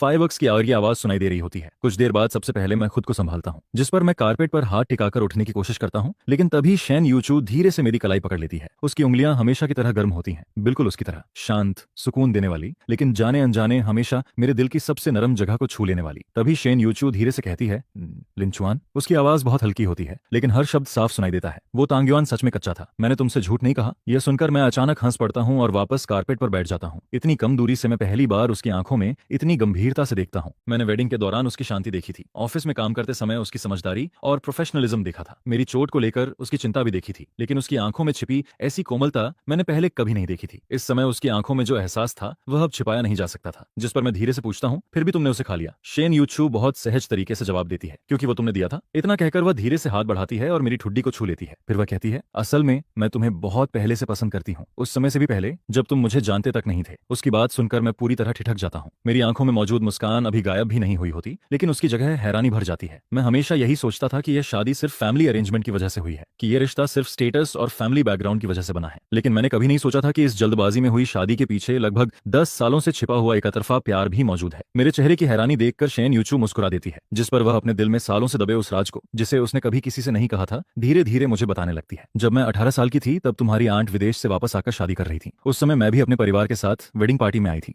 चारों तरफ लोग सोशलाइजिंग कर रहे थे, हर कोई लिन फैमिली से जान पहचान बढ़ाने में लगा हुआ था, लेकिन तुम अकेले हॉल के कोने में बैठे थे। तुम अपनी आंट के परफॉर्मेंस के लिए गिटार की स्ट्रिंग्स ठीक कर रहे थे, जब तुम्हारी उंगलियां स्ट्रिंग्स को छू रही थीं और तुम नीचे देख रहे थे, तब खिड़की से आती धूप भी जैसे तुम्हारे पक्ष में थी। उस पल मैंने सोचा था कि आखिर कोई इंसान इतना साफ और इतना जेंटल कैसे हो सकता है। तुम्हारी आंखों में ऐसी नरमी थी जो इस दुनिया की भागदौड़ और लालच से बिल्कुल अछूती लगती थी। उस दिन के बाद से मैं हमेशा चुपचाप तुम्हारे बारे में जानती रही। मुझे पता था कि तुमने लग्जूरियस लाइफ छोड़कर युंडा यूनिवर्सिटी में पढ़ाई करना चुना। मुझे पता था कि सीनियर वेलकम पार्टी में तुम्हारी परफॉर्मेंस के बाद कितने लोग तुम्हें पसंद करने लगे थे। मुझे यह भी पता था कि तुमने एक इंसान से 7 साल तक प्यार किया। तुमने अपनी सारी कोमलता, धैर्य और प्यार उसे दे दिया। यह कहते हुए उसकी आवाज अब भी शांत रहती है, लेकिन उसमें हल्की सी कसक साफ सुनाई देती है। मैं सिर्फ दूर से देख सकती थी, मैं तुम्हारे पास नहीं आ सकती थी। मैं सिर्फ तुम्हारे सोशल मीडिया पोस्ट्स देखती थी, तुम्हारी पसंद नापसंद याद रखती थी। लोग तुम्हारे बारे में जो भी कहते थे मैं सब अपने दिल में जमा करती रहती थी। तुम 7 साल तक किसी और से प्यार करते रहे और मैं 7 साल तक तुम्हारा इंतजार करती रही। इसलिए जब आंट मेरे पास मैरिज अलायंस का प्रस्ताव लेकर आई, तब मैंने एक सेकंड भी नहीं सोचा, मैंने तुरंत हाँ कह दिया। इसके बाद वह मेरी आंखों में देखते हुए कहती है, जिस इंसान से मैं शादी करना चाहती थी वह कभी लिन ग्रुप का सक्सेसर नहीं था, वह कभी कोई परफेक्ट बिजनेस पार्टनर भी नहीं था। शुरू से लेकर आखिर तक वह सिर्फ तुम थे, लिंचुआन। उसकी आंखों में मौजूद कोमलता अब लगभग छलकने लगती है। मैंने करीब 10 साल इंतजार किया है और आखिरकार मुझे यह मौका मिला कि मैं खुलेआम तुम्हारे साथ खड़ी हो सकूं, तुम्हारे साथ अच्छा व्यवहार कर सकूं, तुम्हारी देखभाल कर सकूं। उसकी बातें सुनकर मेरा दिल एक धड़कन के लिए रुक सा जाता है, मेरी आंखें भी गर्म होने लगती हैं। 7 साल के उस रिश्ते में मैं हमेशा देने वाला इंसान था, हमेशा अनदेखा किया जाने वाला इंसान। मैंने सोचा था कि मेरी सच्ची भावनाओं का अंत हमेशा निराशा में ही होगा, लेकिन मैंने कभी नहीं सोचा था कि जहां मेरी नजर कभी पहुंची ही नहीं, वहां कोई मुझे लगभग 10 सालों से चुपचाप प्यार कर रहा है। अचानक मुझे उन सारी बातों का जवाब मिल जाता है जिन्हें मैं पहले सिर्फ संयोग समझता था। उसे पता था कि मैं सी फूड नहीं खाता, उसे पता था कि देर रात जागने के बाद मुझे हनी वाटर पीना पसंद है, उसे पता था कि मेरी मुस्कान के पीछे कितनी संवेदनशीलता छिपी है, उसे पता था कि मैं ऊपर से चाहे कितना भी मजबूत दिखूं, लेकिन दिल से किसी के अटल साथ और पक्षपात की इच्छा रखता हूं। वह जन्म से इतनी समझदार नहीं थी, बल्कि उसने सालों तक मेरे बारे में हर छोटी बड़ी बात याद रखी थी, जिस पर मैं धीरे से उसे अपनी बाहों में भर लेता हूं। मेरी पकड़ अनजाने में और मजबूत हो जाती है, जैसे मुझे डर हो कि यह सब सिर्फ एक सपना ना हो। मैं अपना सिर उसके बालों पर टिकाकर धीमी आवाज में कहता हूं, हुसो, माफ करना, मैं बहुत देर से आया। मैंने गलत इंसान पर अपने 7 साल बर्बाद कर दिए और लगभग 10 साल तक उसके इंतजार को नहीं देख पाया, लेकिन शुक्र है कि मैं समय रहते वापस मुड़ आया और शुक्र है कि वह अभी यहीं थी। ये सुनकर शेन यूचू भी मुझे कसकर गले लगा लेती है। वह अपना चेहरा मेरी छाती में छिपा लेती है और मेरी धड़कनों को सुनते हुए मुस्कुरा देती है, जिस पर वह धीरे से कहती है, बस आखिर में तुम ही हो, यही काफी है, कितना भी समय लगे देर नहीं होती। उसी समय खिड़की के बाहर जोरदार फायरवर्क्स आसमान में फूट पड़ते हैं, रंग बिरंगी रोशनी शीशों पर पड़ती है और फिर हमारी आंखों में झिलमिलाने लगती है। हम दोनों एक दूसरे को देखते हैं और मुस्कुरा देते हैं। उस रात हमने न तो बिजनेस मैरिज की बात की, न ही किसी एक्टिंग या दिखावे की। हम बस सोफा पर बैठे रहते हैं, उस आधे कच्चे और आधे पके तंगयुआन को खत्म करते हैं और उन सभी सालों की बातें करते हैं जो हमने एक दूसरे के बिना गुजार दी थी। पहली बार मुझे एहसास होता है कि किसी का अटूट प्यार मिलना कैसा लगता है, किसी के दिल में इतने सालों तक सबसे खास जगह पर रहना